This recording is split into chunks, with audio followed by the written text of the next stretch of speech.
तो दोस्तों आज हम एसएससी स्टेनोग्राफर के लिए 1000 इम्पोर्टेंट प्रश्नों के बारे में बात करेंगे और ये सभी प्रश्न मोस्ट इम्पोर्टेंट सिलेक्टेड प्रश्न हैं और परीक्षा में आने लायक प्रश्न, इसलिए वीडियो में अंत तक बने रहे। और अगर आपने वीडियो को अंत तक देखा तो मैं आपको भरोसा दिलाता हूँ कि आपका 50% जो कोर्स है इस वीडियो से ही कवर हो जाएगा, इसलिए वीडियो को अंत तक जरूर देखें। और इस वीडियो के लिए आज हम 1000 लाइक्स का एम रखते हैं, तो जल्दी से वीडियो को लाइक कर लीजिए। तो चलो वीडियो को शुरू करते हैं। तो आपका पहला सवाल है कि भारत के किस राज्य में विशाखापट्टनम बंदरगाह स्थित है? तो आपको याद रखना है वह स्थित है आंध्र प्रदेश में। ठीक है, कौन सा बंदरगाह? विशाखापट्टनम बंदरगाह। अगला सवाल है हमारे सौर परिवार में कुल कितने ग्रह है? तो कितने ग्रह है? 8। अगला सवाल है कि भारतीय की डीजल इंजन विनिर्माण इकाई डीजल लोकोमोटिव वर्क्स भारत में कहाँ स्थित है? तो यह स्थित है कहाँ पर? वाराणसी में। अगला सवाल है बैसाखी त्यौहार किस धर्म के लोग मनाते हैं? तो यह मनाते हैं सिख धर्म के लोग। कौन सा त्यौहार मनाते हैं? बैसाखी त्यौहार। अगला सवाल है कि शाहनामा किसकी कृति है? तो शाहनामा कृति है किसी फिरदौसी की। ठीक है, फिरदौसी की कृति है कौन सी? शाहनामा। अगला सवाल है मणिपुर की राजधानी है? तो मणिपुर की राजधानी कौन सी है? इम्फाल। अगला सवाल है कि गोवा को पुर्तगालियों से कब आज़ाद करवाया गया? तो यह आज़ाद करवाया गया 1964 को। अगला सवाल है कि अनुच्छेद 370 भारत के किस राज्य में लागू है? तो यह लागू है जम्मू कश्मीर में। ठीक है, कौन सा अनुच्छेद? 370। अगला सवाल है कौन सी नदी महाराष्ट्र के नासिक से निकलती है? तो यह निकलती है गोदावरी। ठीक है, गोदावरी नदी है जो महाराष्ट्र के नासिक से निकलती हैं। अगला सवाल है कि प्लासी का युद्ध कब हुआ? तो प्लासी का युद्ध हुआ था 1757 ईस्वी में। ठीक है, कौन सा युद्ध हुआ था? प्लासी का। अगला सवाल है कि खैबर दर्रा कहाँ पर स्थित है? तो यह स्थित है अफगानिस्तान और पाकिस्तान के मध्य में स्थित है। कौन सा दर्रा? खैबर दर्रा। अगला सवाल है यह नदी प्रायद्वीपीय पठार से नहीं निकलती हैं। कौन सी नदी? यमुना नदी। ठीक है, यमुना नदी है जो प्रायद्वीपीय पठार से नहीं निकलती हैं। अगला सवाल है भारतीय राष्ट्रीय कांग्रेस के संस्थापक कौन थे? तो यह थे A.O. ह्यूम। ठीक है, A.O. ह्यूम थे जो भारतीय राष्ट्रीय कांग्रेस के संस्थापक नहीं थे। कौन थे? सॉरी, ठीक है, भारतीय राष्ट्रीय कांग्रेस के संस्थापक कौन थे? A.O. ह्यूम। अगला सवाल है कि स्वतंत्र भारत के प्रथम भारतीय गवर्नर जनरल कौन थे? तो वह थे सी राजगोपालाचारी। अगला सवाल है प्रार्थना समाज की स्थापना किसने की थी? तो प्रार्थना समाज की स्थापना की थी आत्माराम पांडुरंग ने। किस समाज की स्थापना की थी? प्रार्थना समाज की स्थापना की थी किसने? आत्माराम पांडुरंग ने की थी। अगला सवाल है कि चोल प्रशासन की मुख्य विशेषता क्या थी? तो उनकी मुख्य विशेषता थी ग्रामीण स्वायत्तता। अगला सवाल है कि रेशम के कीड़े का भोज्य पदार्थ क्या है?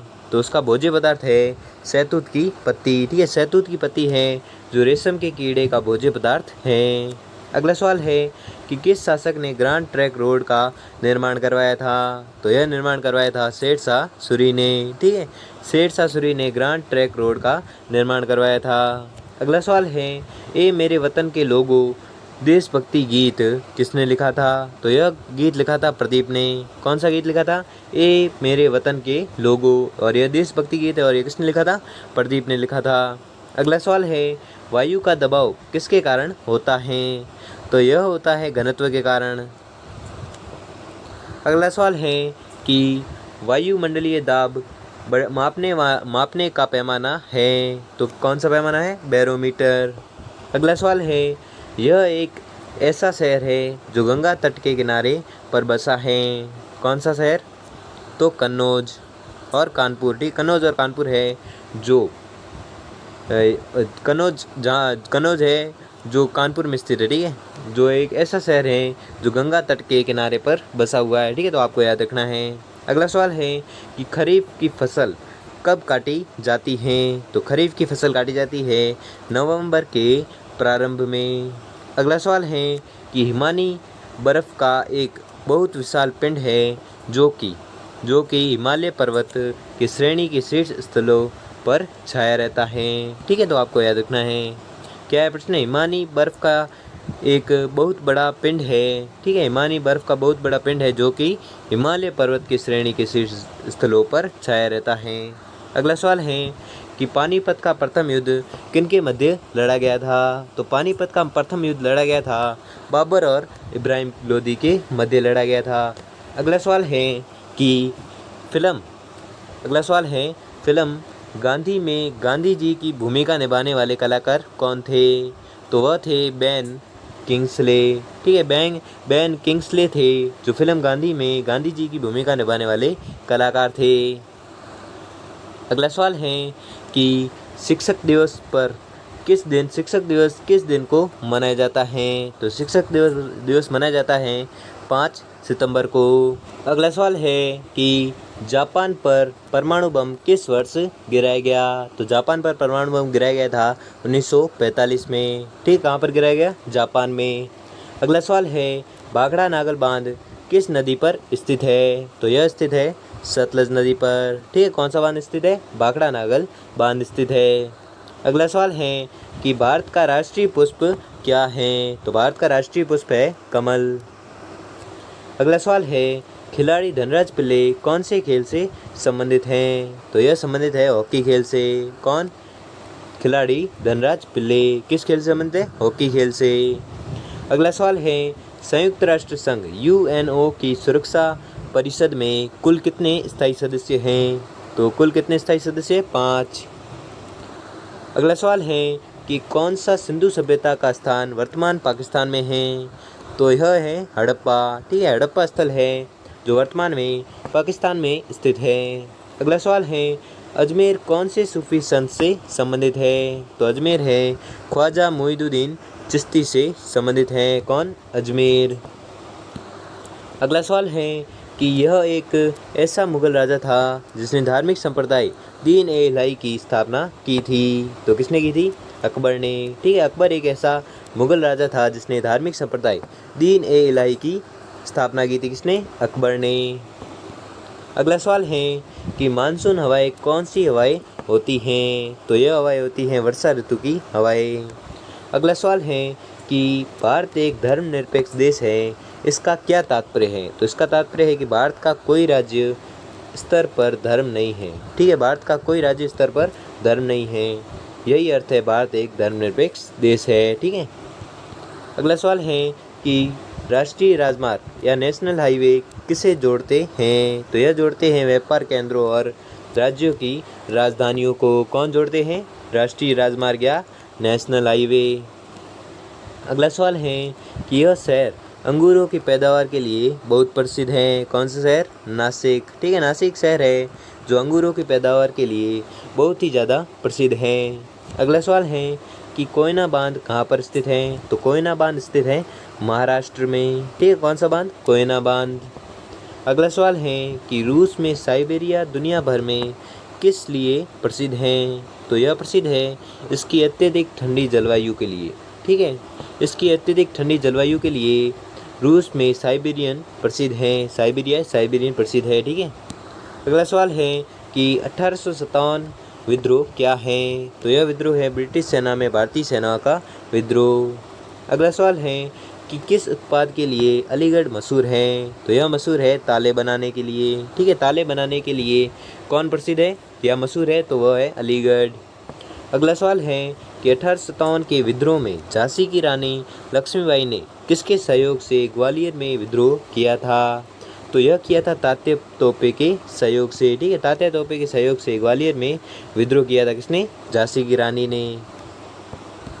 अगला सवाल है कि अंतिम मुगल शासक बहादुर शाह जफर की मृत्यु कहाँ पर हुई थी? तो यह हुई थी रंगून में, ठीक है, रंगून में हुई थी। किसकी मृत्यु हुई थी? बहादुर शाह जफर की। अगला सवाल है कि महात्मा गांधी जी के पत्नी का नाम क्या था? तो इनकी पत्नी का नाम था कस्तूरबा गांधी, ठीक है, महात्मा गांधी जी की पत्नी का नाम क्या था? कस्तूरबा गांधी। अगला सवाल है कि अमीबा में कुल कितने सेल होते हैं? तो अमीबा में कुल कितने सेल होते हैं? 1। अगला सवाल है कि नागालैंड भारत का विधिवत राज्य कब बना? तो यह विधिवत राज्य बना था 1963 को। अगला सवाल है कि उत्तर पूर्व सीमांत रेलवे में सबसे बड़ा रेलवे स्टेशन है? तो सबसे बड़ा रेलवे स्टेशन है मालीगांव। ठीक है, मालीगांव है जो उत्तर पूर्व सीमांत रेलवे में सबसे बड़ा रेलवे स्टेशन है। कौन सा? मालीगांव।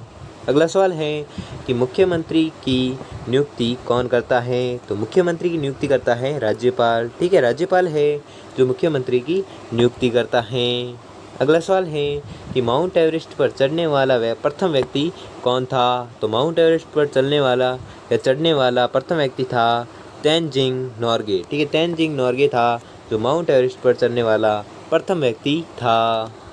अगला सवाल है कि भू स्थिर उपग्रह की पृथ्वी से ऊंचाई कितनी होती है? तो पृथ्वी से ऊंचाई होती है 36,000 किलोमीटर। ठीक है, 36,000 किलोमीटर भू स्थिर उपग्रह की पृथ्वी से ऊंचाई होती है। कितनी? 36,000 किलोमीटर। अगला सवाल है कि चेचक के टीके की खोज किसने की थी? तो चेचक के टीके की खोज की थी एडवर्ड जेनर ने। अगला सवाल है कि रेबीज के टीके की खोज किसने की थी? रेबीज के टीके की खोज की थी लुई पास्चर ने।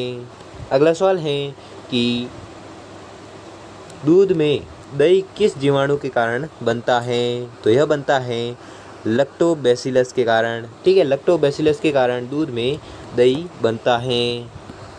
अगला सवाल है कि पराश्रव्य तरंगों की आवृत्ति कितनी होती है? तो यह होती है 20,000 हर्ट्ज से अधिक। ठीक है, 20,000 हर्ट्ज से अधिक होती है किसकी आवृत्ति? पराश्रव्य तरंगों की आवृत्ति होती है।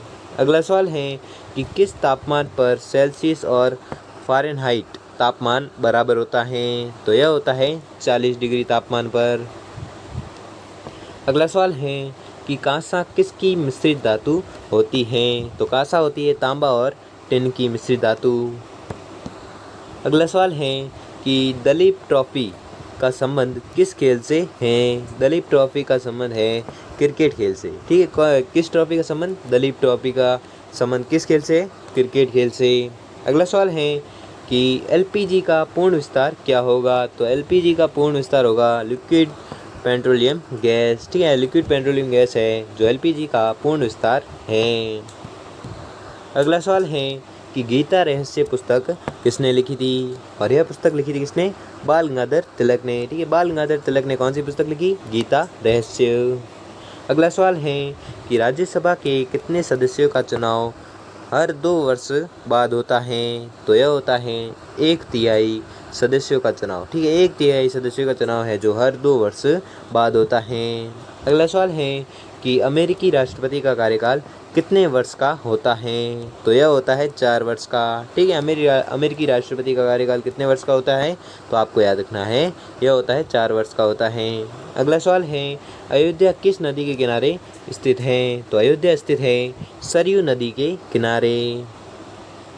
अगला सवाल है कि परमाणु बम किस सिद्धांत पर कार्य करता है? तो परमाणु बम करता है कार्य किस सिद्धांत पर? नाभिकीय विखंडन सिद्धांत पर कार्य करता है। कौन? परमाणु बम। अगला सवाल है कि विद्युत धारा की इकाई कौन सी है? तो विद्युत धारा की इकाई है एम्पियर। ठीक है, एम्पियर है जो विद्युत धारा की इकाई है। अगला सवाल है कि हृदय की धड़कन को नियंत्रित करने के लिए कौन सा खनिज आवश्यक है? तो वह खनिज है पोटेशियम। ठीक है, पोटेशियम है जो हृदय की धड़कन को नियंत्रित करने के लिए आवश्यक है। कौन सा खनिज? पोटेशियम। अगला सवाल है कि पेनिसिलिन की खोज किसने की थी? पेनिसिलिन की खोज की थी अलेक्जेंडर फ्लेमिंग ने। ठीक है, अलेक्जेंडर फ्लेमिंग ने पेनिसिलिन की खोज की थी। अगला सवाल है कि मलेरिया की दवा क्विनिन किस पौधे से प्राप्त होती है? तो यह होती है सिनकोना से। ठीक है, सिनकोना से मलेरिया की दवा क्विनिन प्राप्त होती है। किस पौधे से? सिनकोना पौधे से। अगला सवाल है कि अंतरिक्ष यात्री को बाह्य आकाश कैसा दिखाई देता है? तो उनको दिखाई देता है काला। ठीक है, अंतरिक्ष यात्री को बाह्य आकाश कैसे दिखाई देता है? काला दिखाई देता है। अगला सवाल है कि एटीएम का पूर्ण विस्तार क्या होगा? तो एटीएम का पूर्ण विस्तार होगा automated teller machine. Automated teller machine है जो एटीएम का पूर्ण विस्तार होगा। अगला सवाल है कि संसद का संयुक्त अधिवेशन कौन बुलाता है? तो यह बुलाता है राष्ट्रपति। ठीक है, राष्ट्रपति है जो संसद का संयुक्त अधिवेशन बुलाता है। कौन? राष्ट्रपति। अगला सवाल है कि ALB LBW शब्द किस खेल से संबंधित है? LBW शब्द है जो किस खेल से संबंधित है? तो यह संबंधित है क्रिकेट से।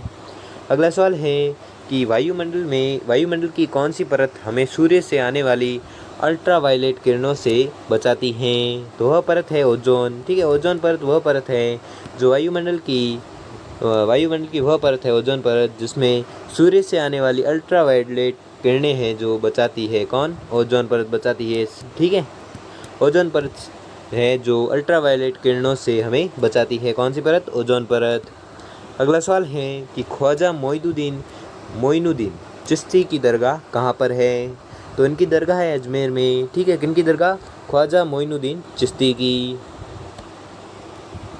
अगला सवाल है कि सम्राट अशोक ने किस युद्ध के बाद बौद्ध धर्म ग्रहण किया था? तो यह किया था कलिंग के युद्ध के पश्चात। ठीक है, कलिंग के युद्ध के पश्चात सम्राट अशोक ने बौद्ध धर्म ग्रहण कर लिया था। ठीक है। अगला सवाल है कि भारत का केंद्रीय बैंक कौन सा है? तो भारत का केंद्रीय बैंक है भारतीय रिजर्व बैंक। अगला सवाल है कि सालरगंज म्यूजियम कहाँ पर है? सालरगंज म्यूजियम है जो हैदराबाद में स्थित है।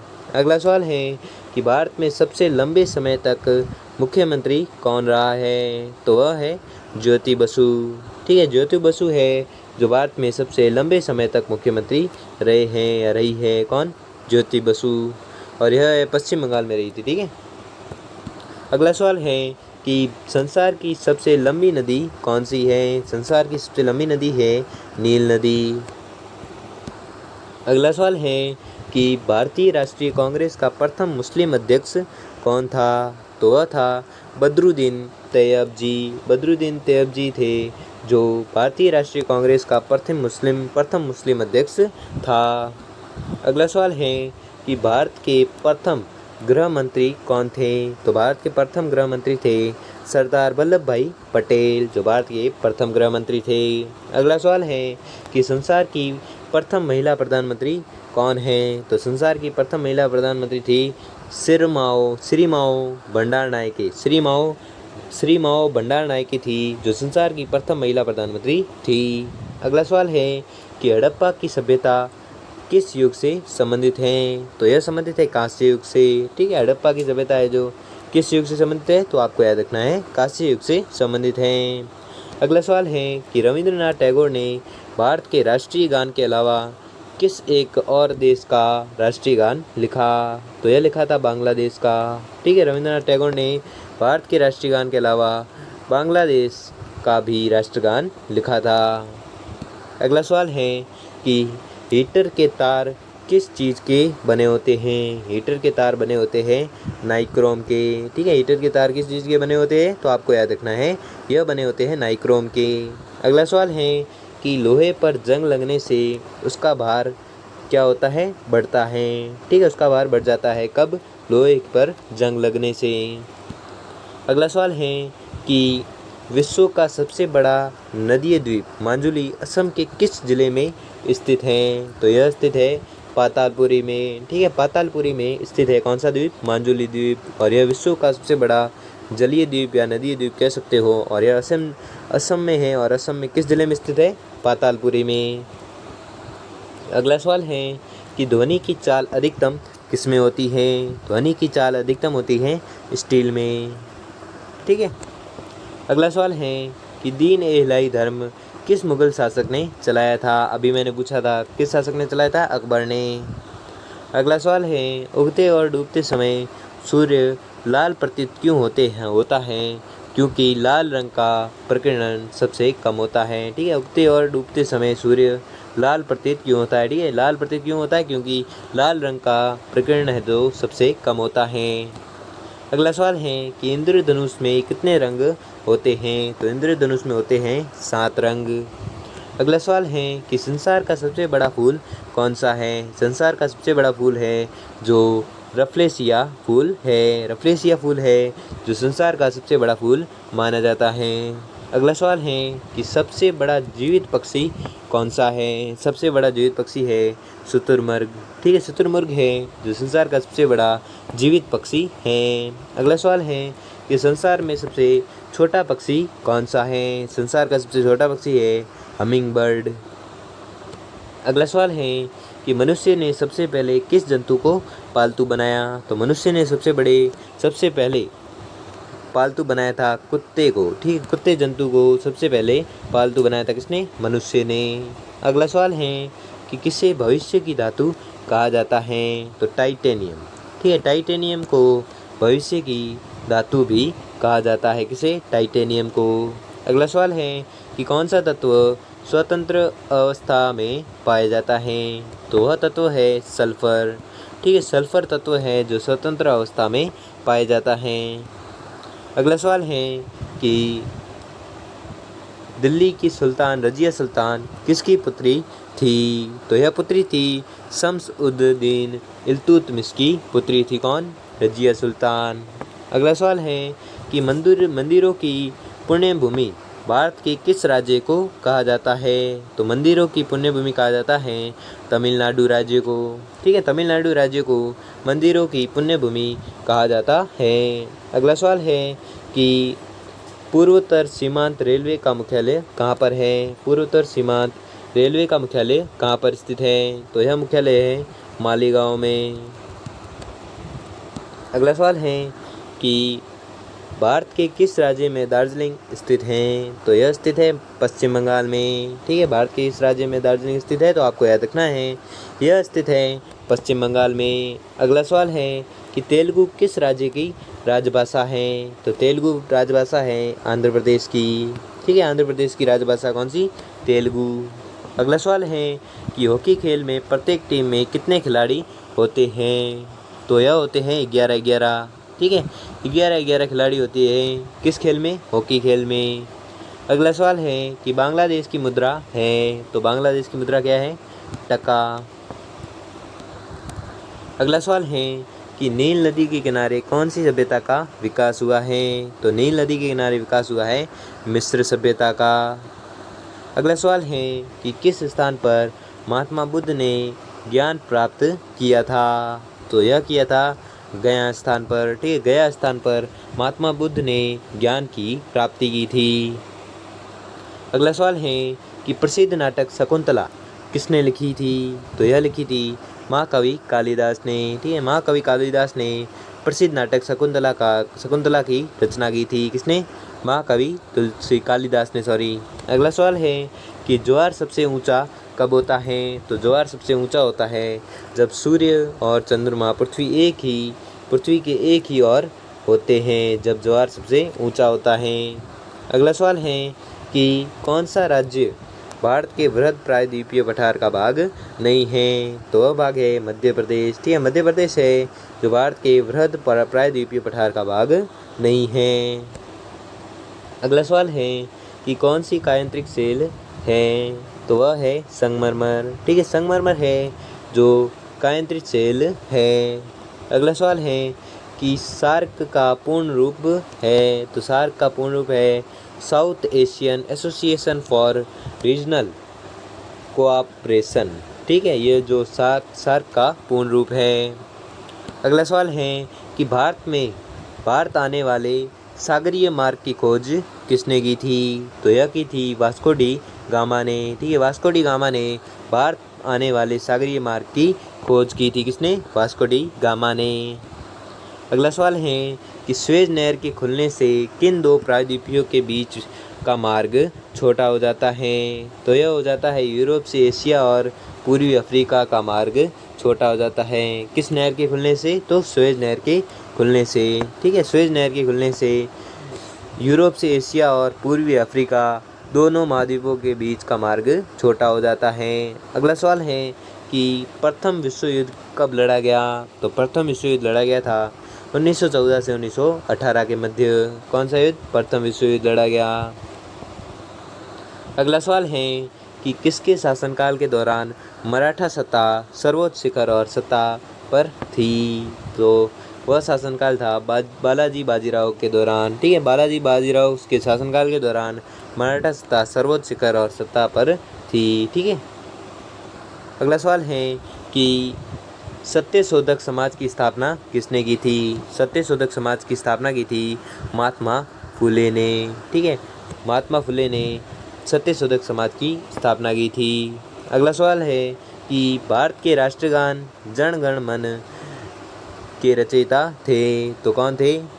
रविंद्रनाथ टैगोर, ठीक है, रविंद्रनाथ टैगोर थे जो भारत के राष्ट्रगान जन गण मन के रचयिता थे। अगला सवाल है कि भारत का महान ज्येष्ठ व्यक्ति के नाम से कौन प्रसिद्ध है? तो यह प्रसिद्ध है दादा भाई नौरोजी, ठीक है, दादा भाई नौरोजी है जो भारत का महान ज्येष्ठ व्यक्ति के नाम से प्रसिद्ध है। कौन? दादा भाई नौरोजी। अगला सवाल है कि सविनय अवज्ञा आंदोलन कब प्रारंभ हुआ था? तो यह प्रारंभ हुआ था 12 मार्च 1930 से 6 अप्रैल 1930 तक, ठीक है, 12 मार्च को शुरू हुआ था और 6 अप्रैल को समाप्त हो गया था। कौन सा आंदोलन? सविनय अवज्ञा आंदोलन। अगला सवाल है कि किस प्रधानमंत्री ने समाजवाद की विचारधारा को आगे बढ़ाया? तो वह प्रधानमंत्री था पंडित जवाहरलाल नेहरू। पंडित जवाहरलाल नेहरू थे जिन्होंने समाजवाद की विचारधारा को आगे बढ़ाया। अगला सवाल है कि भारत के अरब सागर और बंगाल की खाड़ी से लगे समुद्र तट की लंबाई कितनी है? तो समुद्र तट की लंबाई कितनी है? 6100 किलोमीटर, ठीक है, 6100 किलोमीटर है जो भारत के अरब सागर और बंगाल की खाड़ी से लगे समुद्र तट की लंबाई है। कितनी? 6100 किलोमीटर। अगला सवाल है कि कृष्णा नदी का उद्गम स्थल किसके समीप है? तो यह समीप है महाबलेश्वर के, ठीक है, कृष्णा नदी का उद्गम स्थल किसके समीप है? तो यह समीप है महाबलेश्वर के। अगला सवाल है कि पृथ्वी 1 घंटे में कितने देशांतर घूम लेती है? तो यह घूम लेती है 15 डिग्री देशांतर, ठीक है, 15 डिग्री देशांतर घूम लेती है पृथ्वी 1 घंटे में, ठीक है। अगला सवाल है कि चंद्र ग्रहण होता है जब पृथ्वी सूर्य और चंद्रमा के बीच आ जाता है, ठीक है, चंद्र ग्रहण कब होता है?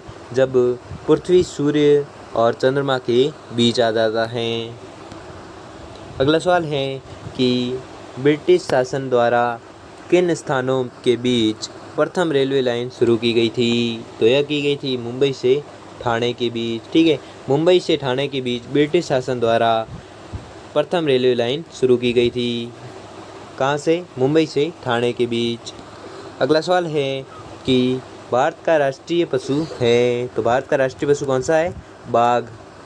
अगला सवाल है भारतीय वायुसेना में कमीशन्ड अधिकारी का सबसे छोटा पद होता है, तो सबसे छोटा पद होता है पायलट ऑफिसर का, ठीक है, भारतीय वायुसेना में कमीशन और अधिकारी का सबसे छोटा पद कौन सा होता है? पायलट ऑफिसर का होता है। अगला सवाल है युद्ध में साहस और पराक्रम के प्रदर्शन के लिए दिया जाने वाला भारत का सर्वोच्च सैनिक अलंकरण है कौन सा? परमवीर चक्र, ठीक है, परमवीर चक्र है जो युद्ध में साहस और पराक्रम के प्रदर्शन के लिए दिए जाने वाला भारत का सर्वोच्च सैनिक अलंकरण है। अगला सवाल है कि विश्व का सबसे बड़ा महाद्वीप है, तो विश्व का सबसे बड़ा महाद्वीप कौन सा है? एशिया, ठीक है, एशिया है जो विश्व का सबसे बड़ा महाद्वीप माना जाता है। अगला सवाल है कि ऋतुएं किन कारणों से होती हैं? तो ऋतुएं होती हैं सूर्य के चारों ओर पृथ्वी का परिक्रमण करने के कारण ऋतुएं होती हैं। अगला सवाल है कि पृथ्वी की सतह से सबसे दूर वायुमंडलीय परत किस नाम से विदित है? तो यह विदित है बहिर्मंडल के नाम से। अगला सवाल है कि DCM ट्रॉफी का संबंध किससे है? तो DCM ट्रॉफी का संबंध है फुटबॉल से। अगला सवाल है कि अल्लाह रखा किस वाद्य यंत्र के लिए मशहूर है? तो आपका उत्तर होगा तबला के लिए। अगला सवाल है कि वह मुग़ल बादशाह जिसने 15 वर्ष निर्वासित होकर गुजारे थे, तो वह मुग़ल बादशाह था हुमायूं। अगला सवाल है राज्यसभा की बैठकों की अध्यक्षता कौन करता है? तो आपका उत्तर होगा उपराष्ट्रपति। अगला सवाल है किस गुफा में त्रिमूर्ति ब्रह्मा विष्णु महेश के मुखमंडल की मूर्ति स्थित है? तो यह स्थित है किस गुफा में? एलिफेंटा की गुफा में। अगला सवाल है कि लक्षद्वीप की राजधानी है, तो कौन सी है? कारावती, ठीक है, कारावती है जो लक्षद्वीप की राजधानी है। अगला सवाल है कि महाराष्ट्र में सर्वाधिक मात्रा में पाई जाने वाली उपलब्ध मृदा का प्रकार है? तो कौन सी है? काली मिट्टी। अगला सवाल है, प्रसिद्ध सिलोत्कीर्ण कैलाश मंदिर कहाँ पर स्थित है? तो आपका उत्तर होगा एलोरा में। अगला सवाल है कि हरित क्रांति का अर्थ है? तो क्या अर्थ है? कृषि की आधुनिक विधियों के प्रयोग द्वारा प्रति एकड़ फसल की उपज को बढ़ाना हरित क्रांति का अर्थ है। अगला सवाल है कि भूरक्षण को नियंत्रित किया जा सकता है कैसे? सीढ़ी दर टीला बनाकर या बांध बनाकर या वृक्षारोपण द्वारा हम भूरक्षण को नियंत्रित कर सकते हैं। ठीक है। अगला सवाल है कि जम्मू और कश्मीर का रेल पथ किस रेलवे जोन के अंतर्गत आता है? तो आपका उत्तर होगा उत्तरी रेलवे जोन के अंतर्गत आता है। अगला सवाल है कि भारत के किस राज्य में कन्नड़ भाषा बोली जाती है? तो कन्नड़ भाषा बोली जाती है कर्नाटक में। अगला सवाल है कि संघ शासित प्रदेश अंडमान निकोबार द्वीप समूह की राजधानी कौन सी राज्य है? तो वह कौन सा राज्य है जो अंडमान निकोबार की राजधानी है? वह है पोर्ट ब्लेयर। ठीक है, पोर्ट ब्लेयर है जो अंडमान निकोबार द्वीप समूह की राजधानी है। अगला सवाल है कि विख्यात महाकाव्य महाभारत के रचयिता कौन थे? तो महाभारत के रचयिता थे वेदव्यास। ठीक है, वेदव्यास है जिन्होंने महाभारत जैसा महाकाव्य लिखा था। किसने? वेदव्यास ने। अगला सवाल है कि गीतांजलि के कवि है कौन है? रविंद्रनाथ टैगोर। अगला सवाल है कि किन दो स्थानों के बीच हिमसागर एक्सप्रेस चलती है? तो यह चलती है जम्मू से कन्याकुमारी के मध्य। ठीक है, जम्मू से कन्याकुमारी के मध्य हिमसागर एक्सप्रेस चलती है। अगला सवाल है कि जनरल किस सेना का एक अधिकारी पद होता है? तो यह होता है थल सेना का। अगला सवाल है कि भारत के किस राज्य में पवित्र तीर्थ स्थल अमरनाथ स्थित हैं? तो यह स्थित है जम्मू एवं कश्मीर में। ठीक है, जम्मू एवं कश्मीर में भारत के पवित्र तीर्थ स्थल अमरनाथ स्थित हैं। कहाँ पर? जम्मू एवं कश्मीर में। अगला सवाल है कि विख्यात पर्यटन स्थल गुलमर्ग भारत के किस क्षेत्र में स्थित हैं? तो यह स्थित है किस क्षेत्र में स्थित है? कश्मीर में। अगला सवाल है कि रेल पथ के नैरो गेज की चौड़ाई होती है? तो यह होती है 2 मिनट 6। ठीक है, 2:06 की होती है रेल पथ के नैरो गेज की चौड़ाई होती है। ठीक है, 2/6। अगला सवाल है कि किस देश को उगते हुए सूरज की भूमि कहा जाता है? तो यह कहा जाता है जापान को। अगला सवाल है कि कौन सा शहर मध्य प्रदेश की राजधानी है? तो वह शहर है भोपाल। ठीक है, भोपाल है जो मध्य प्रदेश की राजधानी है। अगला सवाल है कि किस राज्य में मलयालम भाषा बोली जाती है? तो यह बोली जाती है केरल राज्य में। ठीक है, कौन सी भाषा? मलयालम भाषा। अगला सवाल है कि चंडीगढ़ का रॉक गार्डन या सेल उद्यान किसने बनवाया था? तो यह बनाया था किसने? नेकचंद्र ने। अगला सवाल है कि जम्मू किस नदी के किनारे स्थित है? तो जम्मू स्थित है तवी नदी के किनारे। अगला सवाल है कि कौन सा शहर अफगानिस्तान की राजधानी है? तो वह शहर है काबुल। ठीक है, काबुल शहर है जो अफगानिस्तान की राजधानी है। अगला सवाल है कि कौन सा शहर जापान की राजधानी है? तो वह शहर है टोक्यो। ठीक है, टोक्यो है जो जापान की राजधानी है। अगला सवाल है कि किस देश में सूची स्तंभ पाए गए हैं? तो यह पाए गए हैं मिस्र में। ठीक है, मिस्र में सूची स्तंभ या पिरामिड पाए गए हैं। किस देश में? मिस्र में। अगला सवाल है कि किस जानवर को रेगिस्तान का जहाज कहा जाता है? तो यह कहा जाता है ऊँट को। क्या कहा जाता है? रेगिस्तान का जहाज। अगला सवाल है कि किस वर्ष में महात्मा गांधी का जन्म हुआ था? तो यह हुआ था 1869 में। ठीक है, 1869 ईस्वी में महात्मा गांधी का जन्म हुआ था। अगला सवाल है कि रेल पथ के मीटर गेज की चौड़ाई होती है? तो कितनी होती है? 1 मीटर। अगला सवाल है कि विश्व का सबसे बड़ा महाद्वीप कौन सा है? तो विश्व का सबसे बड़ा महाद्वीप है एशिया महाद्वीप। अगला सवाल है कि विश्व का सबसे बड़ा देश कौन सा है? तो विश्व का सबसे बड़ा देश है रूस। विश्व का सबसे बड़ा महाद्वीप है तो कौन सा है? एशिया। ठीक है, अभी मैंने पूछा था अभी। ठीक है। तो अभी पूछा था विश्व का सबसे बड़ा महाद्वीप कौन सा है और महाद्वीप देश कौन सा है, दोनों बोल दिए। ठीक है।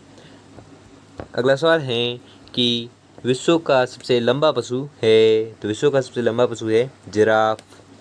अगला सवाल है कि विश्व का सबसे ऊंचा पर्वत शिखर है, तो कौन सा है, एवरेस्ट। अगला सवाल है कि भारतीय गणराज्य के प्रथम राष्ट्रपति कौन थे, तो यह थे डॉक्टर राजेंद्र प्रसाद। ठीक है, डॉक्टर राजेंद्र प्रसाद थे जो भारतीय गणराज्य के प्रथम राष्ट्रपति थे। कौन, डॉक्टर राजेंद्र प्रसाद।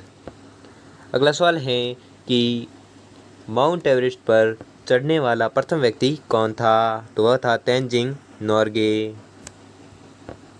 अगला सवाल है कि कारगिल कस्बा किस राज्य में है, तो यह है जम्मू एवं कश्मीर में। अगला सवाल है कि पृथ्वी पर सबसे बड़ा वृत्त है, तो सबसे बड़ा वृत्त है भूमध्य रेखा पर।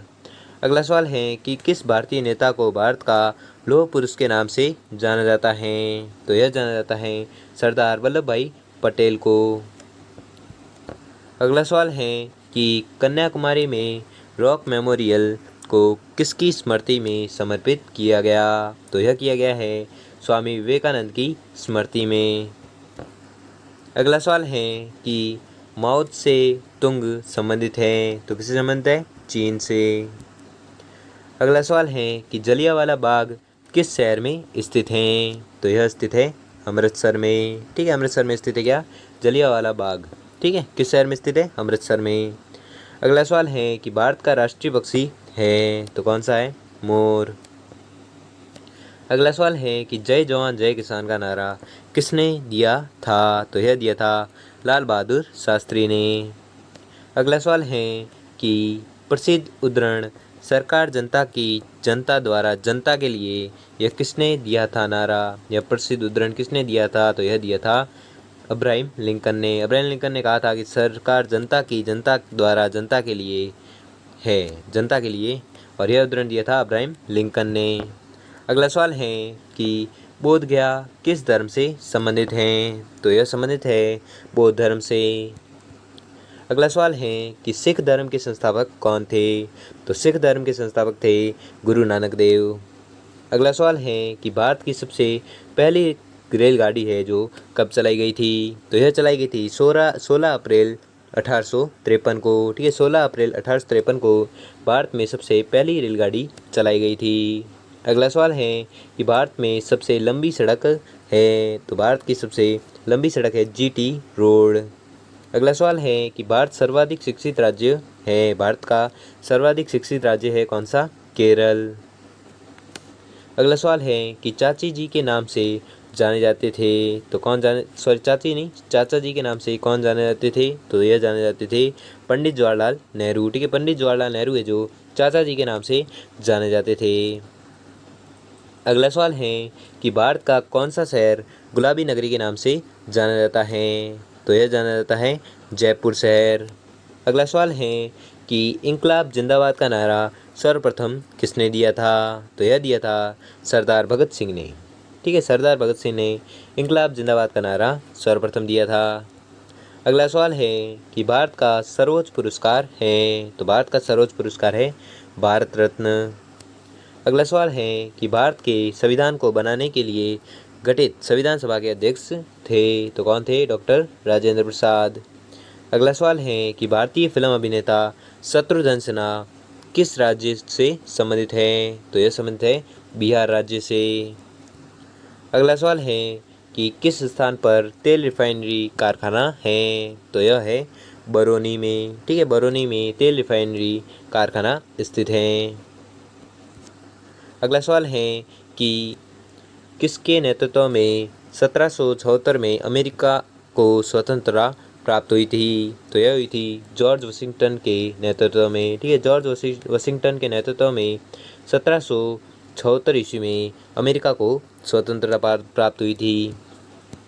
अगला सवाल है कि राजस्थान में किस तरह के पेड़ों में पत्तियां पाई जाती है, तो यह छोटी तरह के पेड़ों में पत्तियां पाई जाती हैं। अगला सवाल है कि अंजू बॉबी जॉर्ज संबंधित है, तो किससे संबंधित है, एथलेटिक्स से। अगला सवाल है कि कौन सी रेखा विषुवत रेखा के समांतर है? तो वह रेखा है अक्षांश रेखा।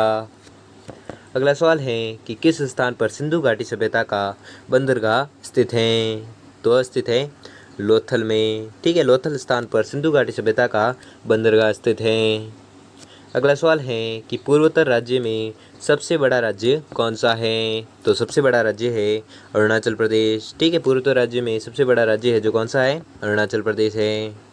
अगला सवाल है कि चीन असम की किस दिशा में स्थित है? तो चीन असम की दिशा है कौन सी? उत्तर दिशा में। ठीक है, चीन असम की उत्तर दिशा में स्थित है। अगला सवाल है कि मध्य प्रदेश के अलावा भारत का कौन सा राज्य है जो 7 राज्यों की सीमा को स्पर्श करती है? तो आपको याद रखना है वह है असम।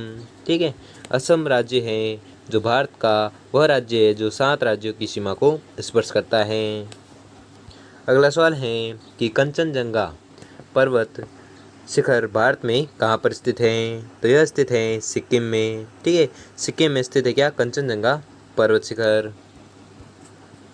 अगला सवाल है कि सूर्य से सबसे नज़दीक कौन सा ग्रह है? तो सूर्य से सबसे नज़दीक ग्रह है बुध ग्रह। ठीक है, बुध ग्रह है जो सूर्य से सबसे नज़दीक है। अगला सवाल है कि भगवान बुद्ध को ज्ञान की प्राप्ति कहाँ पर हुई थी? भगवान बुद्ध को ज्ञान की प्राप्ति हुई थी बोध गया में। अगला सवाल है कि आर्य समाज की स्थापना किसने की थी? आर्य समाज की स्थापना की थी स्वामी दयानंद ने। अगला सवाल है कि पंजाबी भाषा की लिपि कौन सी है? तो पंजाबी भाषा की लिपि है गुरुमुखी। अगला सवाल है कि भारत की मुख्य भूमि का दक्षिणतम किनारा कौन सा है? तो यह किनारा है कन्याकुमारी। अगला सवाल है कि भारत में सबसे पहले सूर्य किस राज्य में निकलता है? तो यह निकलता है अरुणाचल प्रदेश में। अगला सवाल है इंसुलिन का प्रयोग किस बीमारी के उपचार में होता है? तो यह होता है मधुमेह बीमारी में। मधुमेह बीमारी के उपचार में होता है किसका प्रयोग? इंसुलिन का प्रयोग। अगला सवाल है कि बिहू किस राज्य का प्रसिद्ध त्यौहार है? तो बिहू त्यौहार है किसका? असम का। अगला सवाल है कि कौन सा विटामिन आंवले में प्रचुर मात्रा में मिलता है? तो यह मिलता है विटामिन सी। ठीक है, विटामिन सी है जो आंवले में प्रचुर मात्रा में मिलता है। अगला सवाल है कि भारत का प्रथम गवर्नर जनरल कौन था? तो भारत का प्रथम गवर्नर जनरल था विलियम बेंटिंक। अगला सवाल है कि कागज़ का आविष्कार किस देश में हुआ? तो कागज़ का आविष्कार हुआ था चीन देश में। अगला सवाल है कि गौतम बुद्ध का बचपन का नाम क्या था? तो गौतम बुद्ध के बचपन का नाम था सिद्धार्थ। ठीक है, किसके बचपन का नाम था सिद्धार्थ? तो गौतम बुद्ध के बचपन के नाम था। अगला सवाल है कि भारत में सशस्त्र बलों का सर्वोच्च सेनापति कौन होता है? तो सर्वोच्च सेनापति होता है राष्ट्रपति। अगला सवाल है कि रतौंधी किस विटामिन की कमी से होता है? तो यह होता है विटामिन ए की कमी से। ठीक है, विटामिन ए की कमी से क्या होता है? रतौंधी होता है। अगला सवाल है कि पोंगल किस राज्य का त्यौहार है? तो पोंगल है तमिलनाडु राज्य का। ठीक है, पोंगल तमिलनाडु राज्य का त्यौहार है। कौन सा? पोंगल। अगला सवाल है कि गिद्दा और भंगड़ा किस राज्य के लोक नृत्य हैं? गिद्दा और भंगड़ा है जो पंजाब राज्य के लोक नृत्य है। अगला सवाल है कि टेलीविज़न का आविष्कार किसने किया था? तो टेलीविज़न का आविष्कार किया था जॉन लॉगी बियर्ड ने। ठीक है, जॉन लॉगी बियर्ड ने टेलीविज़न का जो आविष्कार किया था। अगला सवाल है कि भारत की पहली महिला शासिका कौन थी? तो भारत की पहली महिला शासिका थी जो रजिया सुल्तान थी। अगला सवाल है कि मछली किसकी सहायता से सांस लेती हैं? तो मछली लेती है गलफड़ों की सहायता से सांस। ठीक, गलफड़ों की सहायता से मछली है जो सांस लेती हैं। अगला सवाल है कि इंकलाब जिंदाबाद का नारा है जो किसने दिया था? तो इंकलाब जिंदाबाद का नारा दिया था भगत सिंह ने। अगला सवाल है कि जलियांवाला बाग हत्याकांड कब व कहाँ पर हुआ था? तो जलियांवाला बाग हत्याकांड है जो 1919 में हुआ था और यह हुआ था अमृतसर में। अगला सवाल है कि 1939 ईस्वी में कांग्रेस छोड़ने के बाद सुभाष चंद्र बोस ने किस दल की स्थापना की? तो यह की थी फॉरवर्ड ब्लॉक सभा की या दल की स्थापना की थी किसने? सुभाष चंद्र बोस ने। और कब की थी? 1939 में। अगला सवाल है कि पंजाब केसरी किसे कहा जाता है? तो पंजाब केसरी कहा जाता है लाला लाजपत राय को। अगला सवाल है कि सैंडर्स की हत्या किसने की थी? तो सैंडर्स की हत्या की थी भगत सिंह ने।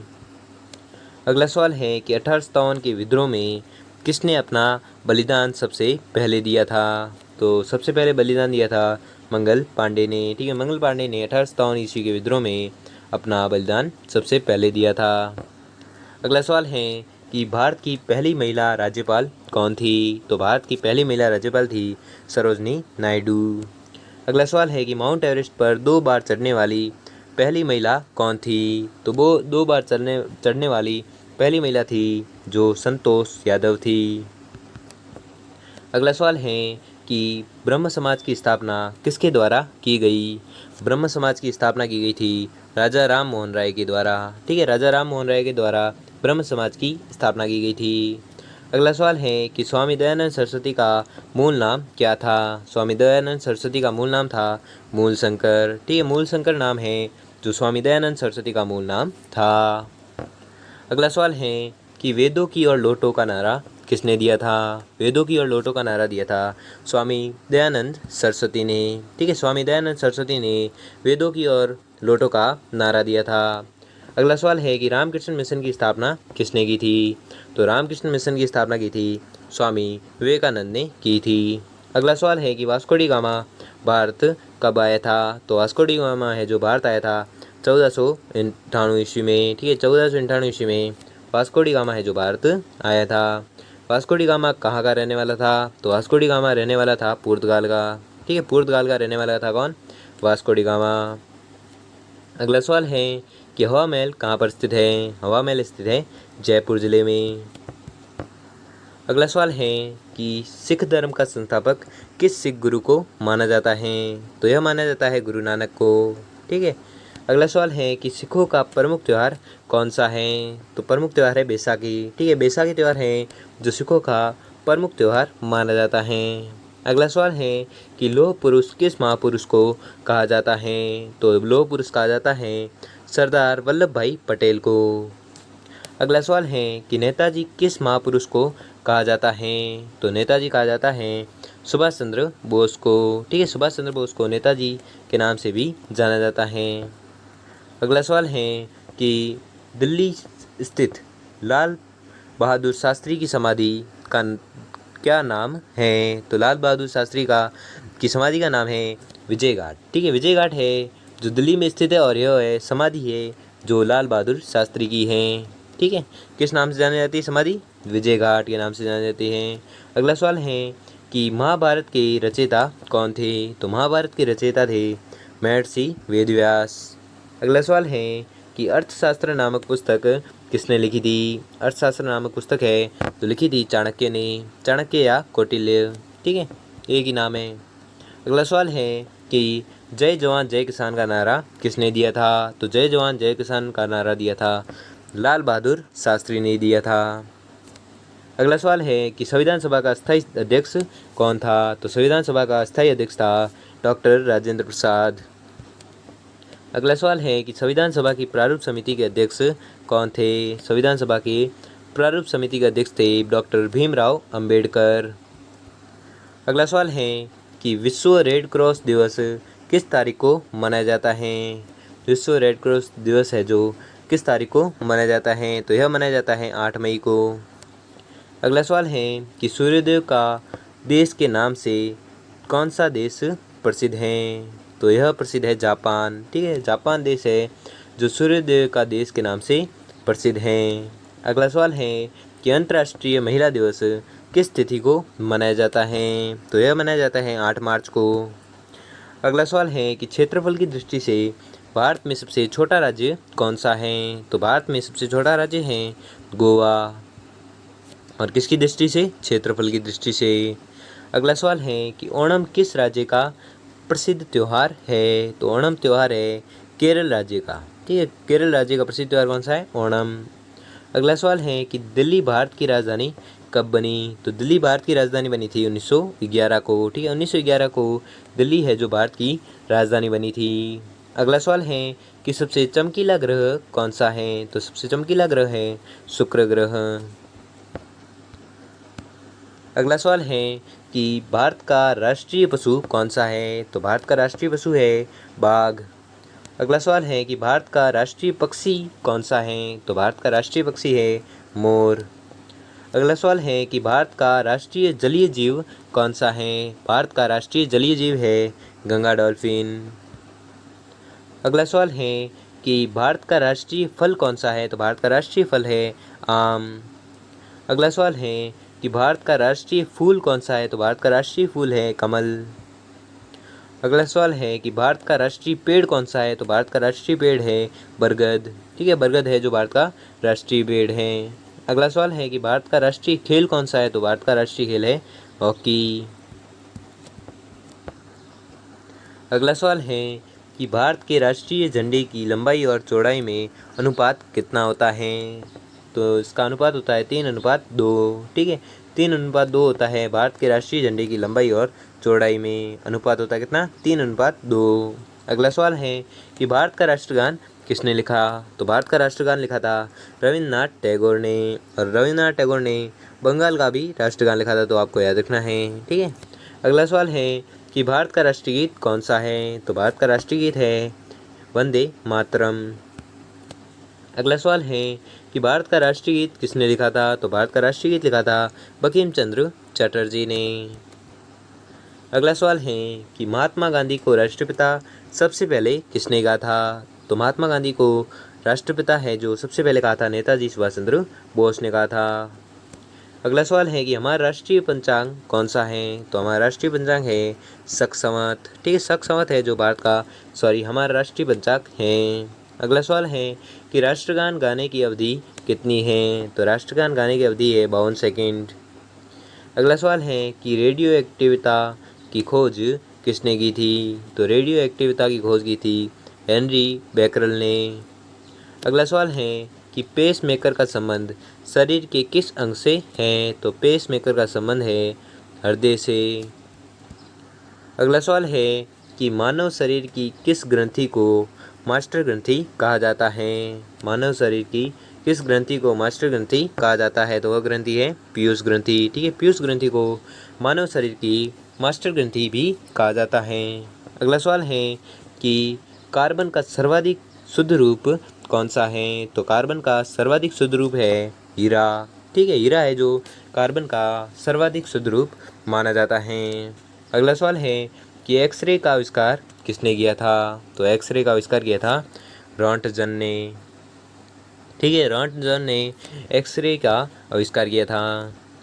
अगला सवाल है कि किस धातु का प्रयोग मानव द्वारा सबसे पहले किया गया? तो यह किया गया था तांबे धातु का प्रयोग। ठीक है, तांबे धातु का प्रयोग मानव द्वारा सर्वप्रथम किया गया था। अगला सवाल है कि अंतरिक्ष यात्री को बाह्य आकाश कैसा दिखाई पड़ता है? तो यह दिखाई पड़ता है काला।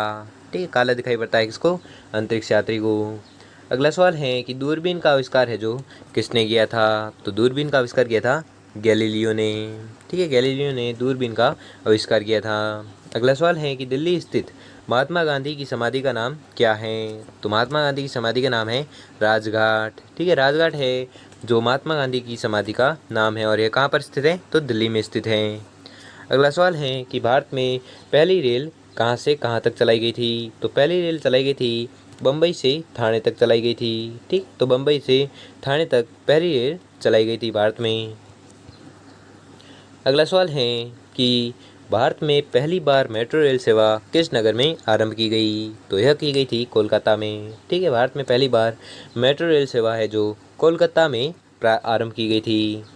अगला सवाल है कि भारत में रेल का आरंभ किस सन में हुआ? तो यह हुआ था 1853 में। ठीक है, 1853 में भारत में रेल का आरंभ हुआ था। अगला सवाल है कि प्रथम भारतीय अंतरिक्ष यात्री कौन थे? तो वह थे स्क्वाड्रन लीडर राकेश शर्मा 1984। ठीक है, प्रथम भारतीय अंतरिक्ष यात्री कौन थे? राकेश शर्मा थे जो प्रथम भारतीय अंतरिक्ष यात्री थे। अगला सवाल है कि भारत की प्रथम महिला मुख्यमंत्री कौन थी? भारत की प्रथम महिला मुख्यमंत्री थी जो श्रीमती सचेता कृपलानी थी। अगला सवाल है कि हरियाणा के पहले मुख्यमंत्री कौन थे? तो हरियाणा के पहले मुख्यमंत्री थे पंडित भगवत दयाल शर्मा। ठीक है, पंडित भगवत दयाल शर्मा थे जो हरियाणा के पहले मुख्यमंत्री थे। अगला सवाल है कि संयुक्त राष्ट्र संघ की स्थापना कब हुई? तो संयुक्त राष्ट्र संघ की स्थापना हुई थी 24 अक्टूबर 1945 को। 24 अक्टूबर 1945 को संयुक्त राष्ट्र संघ की स्थापना हुई थी। अगला सवाल है कि संयुक्त राष्ट्र संघ का मुख्यालय है जो कहाँ पर स्थित है? तो संयुक्त राष्ट्र संघ का मुख्यालय है जो स्थित है न्यूयॉर्क में। अगला सवाल है कि संयुक्त राष्ट्र संघ के पहले महासचिव कौन थे? तो संयुक्त राष्ट्र संघ के पहले महासचिव थे त्रिगवेली। ठीक है, त्रिगवेली थे जो संयुक्त राष्ट्र संघ के पहले महासचिव थे। अगला सवाल है कि इस समय संयुक्त राष्ट्र संघ के कितने देश है जो सदस्य हैं? तो देश है 193। ठीक है, इस समय 193 देश है जो संयुक्त राष्ट्र संघ के सदस्य देश हैं। अगला सवाल है कि संयुक्त राष्ट्र संघ सुरक्षा परिषद के कितने देश सदस्य होते हैं? तो वह होते हैं 15। अगला सवाल है कि संयुक्त राष्ट्र संघ सुरक्षा परिषद के कितने देश स्थायी सदस्य हैं? तो वह है 5। अगला सवाल है कि अंतर्राष्ट्रीय न्यायालय कहाँ पर स्थित है? तो अंतर्राष्ट्रीय न्यायालय है जो स्थित है द हेग या हॉलैंड में स्थित है। ठीक है, द हेग हॉलैंड में स्थित है क्या? अंतर्राष्ट्रीय न्यायालय। अगला सवाल है कि संयुक्त राष्ट्र संघ के वर्तमान महासचिव कौन हैं? तो संयुक्त राष्ट्र संघ के वर्तमान महासचिव है जो बान की मून हैं।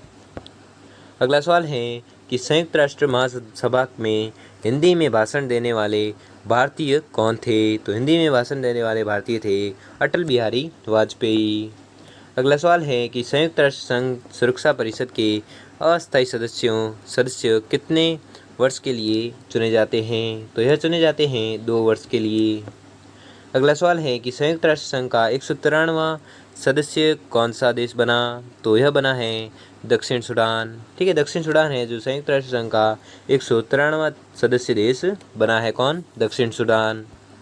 अगला सवाल है कि किस विटामिन की कमी से खून का रुकाव बंद नहीं होता है? तो यह होता है विटामिन के की कमी के कारण। ठीक है, विटामिन के की कमी के कारण खून का रुकाव है जो बंद नहीं होता है। अगला सवाल है कि हिंदी दिवस कब मनाया जाता है? तो हिंदी दिवस मनाया जाता है 14 सितंबर को। ठीक है, 14 सितंबर को हिंदी दिवस मनाया जाता है। अगला सवाल है कि संविधान के किस अनुच्छेद द्वारा हिंदी को राष्ट्रभाषा घोषित किया गया? तो यह किया गया है अनुच्छेद 343 में। ठीक है, अनुच्छेद 343 में संविधान के अनुच्छेद 343 के तहत हिंदी को राष्ट्रभाषा घोषित किया गया है। किस अनुच्छेद के तहत? 343 के तहत। अगला सवाल है कि ओलंपिक खेलों की एकल स्पर्धा में स्वर्ण पदक जीतने वाले एकमात्र भारतीय कौन थे? तो एकमात्र भारतीय थे अभिनव बिंद्रा। ठीक है, अभिनव बिंद्रा वह थे जो स्वर्ण पदक जीतने वाले एकमात्र भारतीय थे। अगला सवाल है कि ओलंपिक खेलों का आयोजन कितने वर्षों बाद होता है? तो यह होता है 4 वर्षों बाद। ठीक है, ओलंपिक खेलों का जो आयोजन होता है वो 4 वर्षों बाद होता है। अगला सवाल है कि सन 2016 में ओलंपिक खेल कहाँ हुए? तो यह हुए थे रियो दी जेनेरो में। ठीक है, रियो दी जेनेरो या रियो दी जेनेरियो में हुआ था। सन 2016 में ओलंपिक खेल हुए थे यहाँ पर, और यह ब्राज़ील की राजधानी है। ठीक है, रियो दी जेनेरियो। ठीक है, अगला देखते हैं। अगला सवाल है कि अंतर्राष्ट्रीय मानव अधिकार दिवस कब मनाया जाता है? तो यह मनाया जाता है 10 दिसंबर को। अगला सवाल है कि हरियाणा की कौन सी नस्ल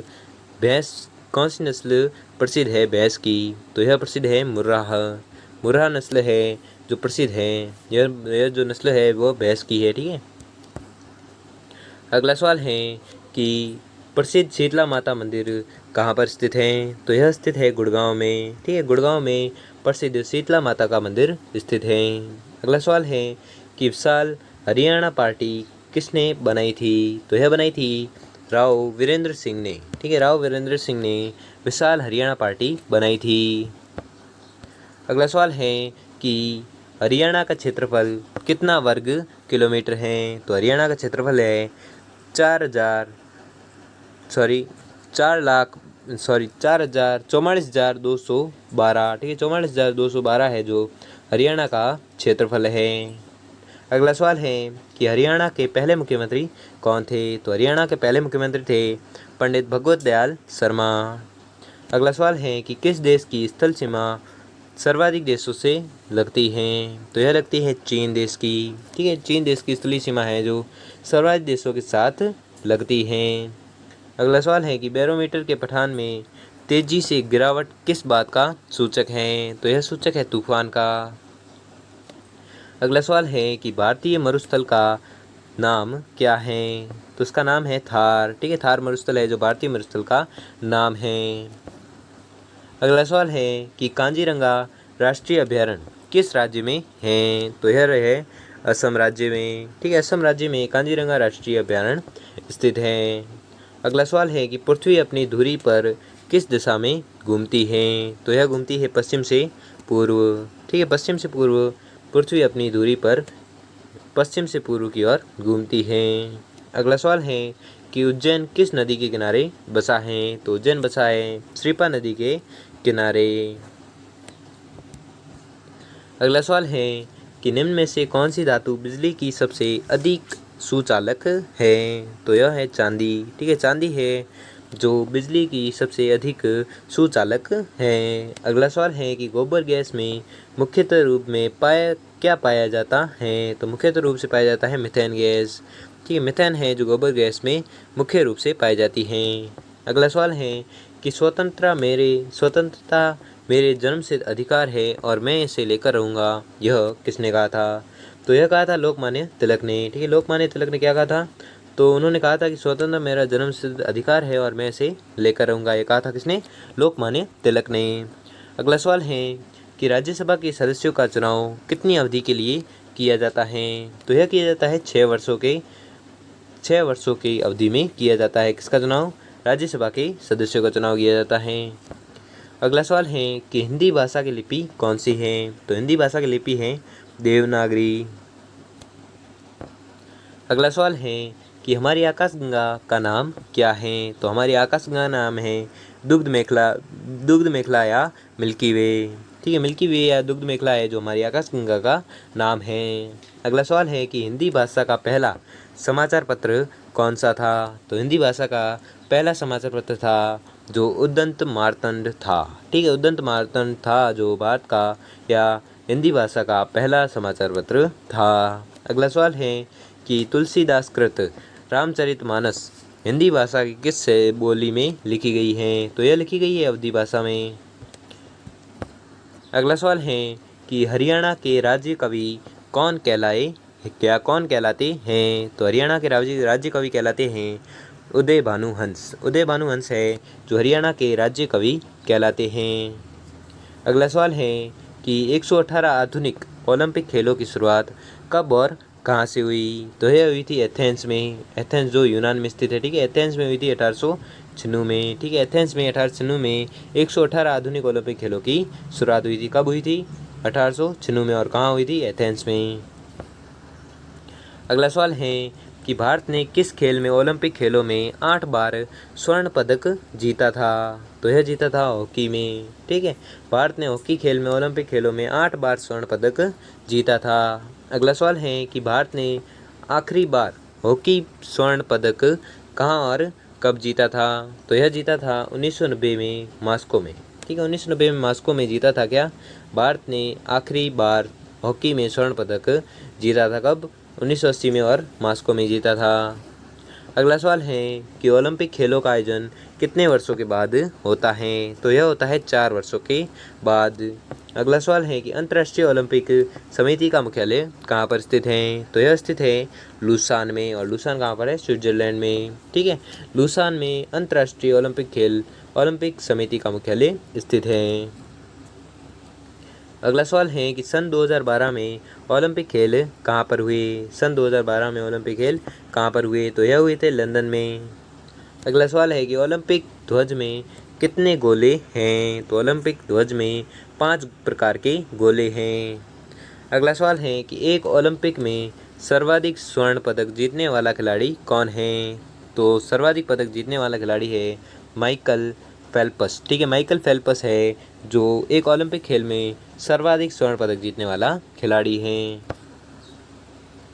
अगला सवाल है कि सन 2020 में ओलंपिक खेल कहाँ होंगे? तो यह हुए थे टोक्यो में, ठीक है, टोक्यो में हुए थे।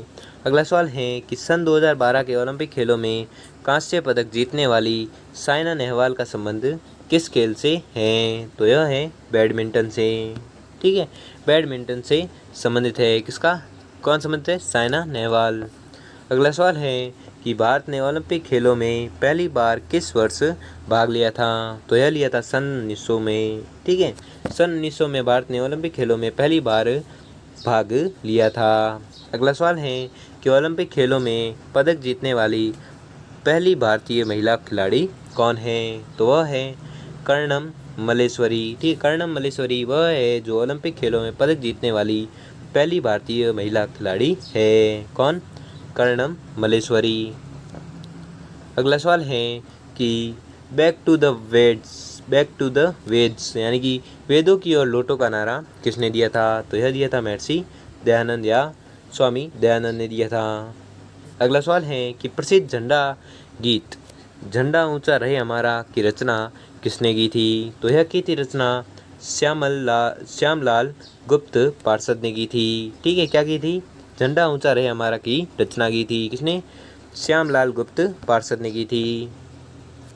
अगला सवाल है कि पशुओं में मिल्क फीवर बीमारी किसकी कमी के कारण होती है? तो यह होती है कैल्शियम की कमी के कारण, ठीक, कैल्शियम की कमी के कारण पशुओं में मिल्क फीवर की बीमारी होती है। अगला सवाल है कि मानव शरीर के किस अंग द्वारा यूरिया को रक्त से फिल्टर किया जाता है? तो यह किया जाता है गुर्दे, ठीक है, गुर्दे अंग द्वारा यूरिया को रक्त से फिल्टर किया जाता है। अगला सवाल है कि किस एकमात्र भारतीय को अर्थशास्त्र में नोबेल पुरस्कार मिला है? तो यह मिला है प्रोफेसर अमर्त्य सेन को, ठीक है, प्रोफेसर अमर्त्य सेन को, जो एकमात्र भारतीय हैं जिन्हें अर्थशास्त्र में नोबेल पुरस्कार मिला है। अगला सवाल है कि भारत रत्न उस्ताद बिस्मिल्लाह खां किस वाद्य यंत्र के वादन में विख्यात रहे हैं? तो यह रहे हैं शहनाई के वाद्य यंत्र के वादन में विख्यात रहे। कौन?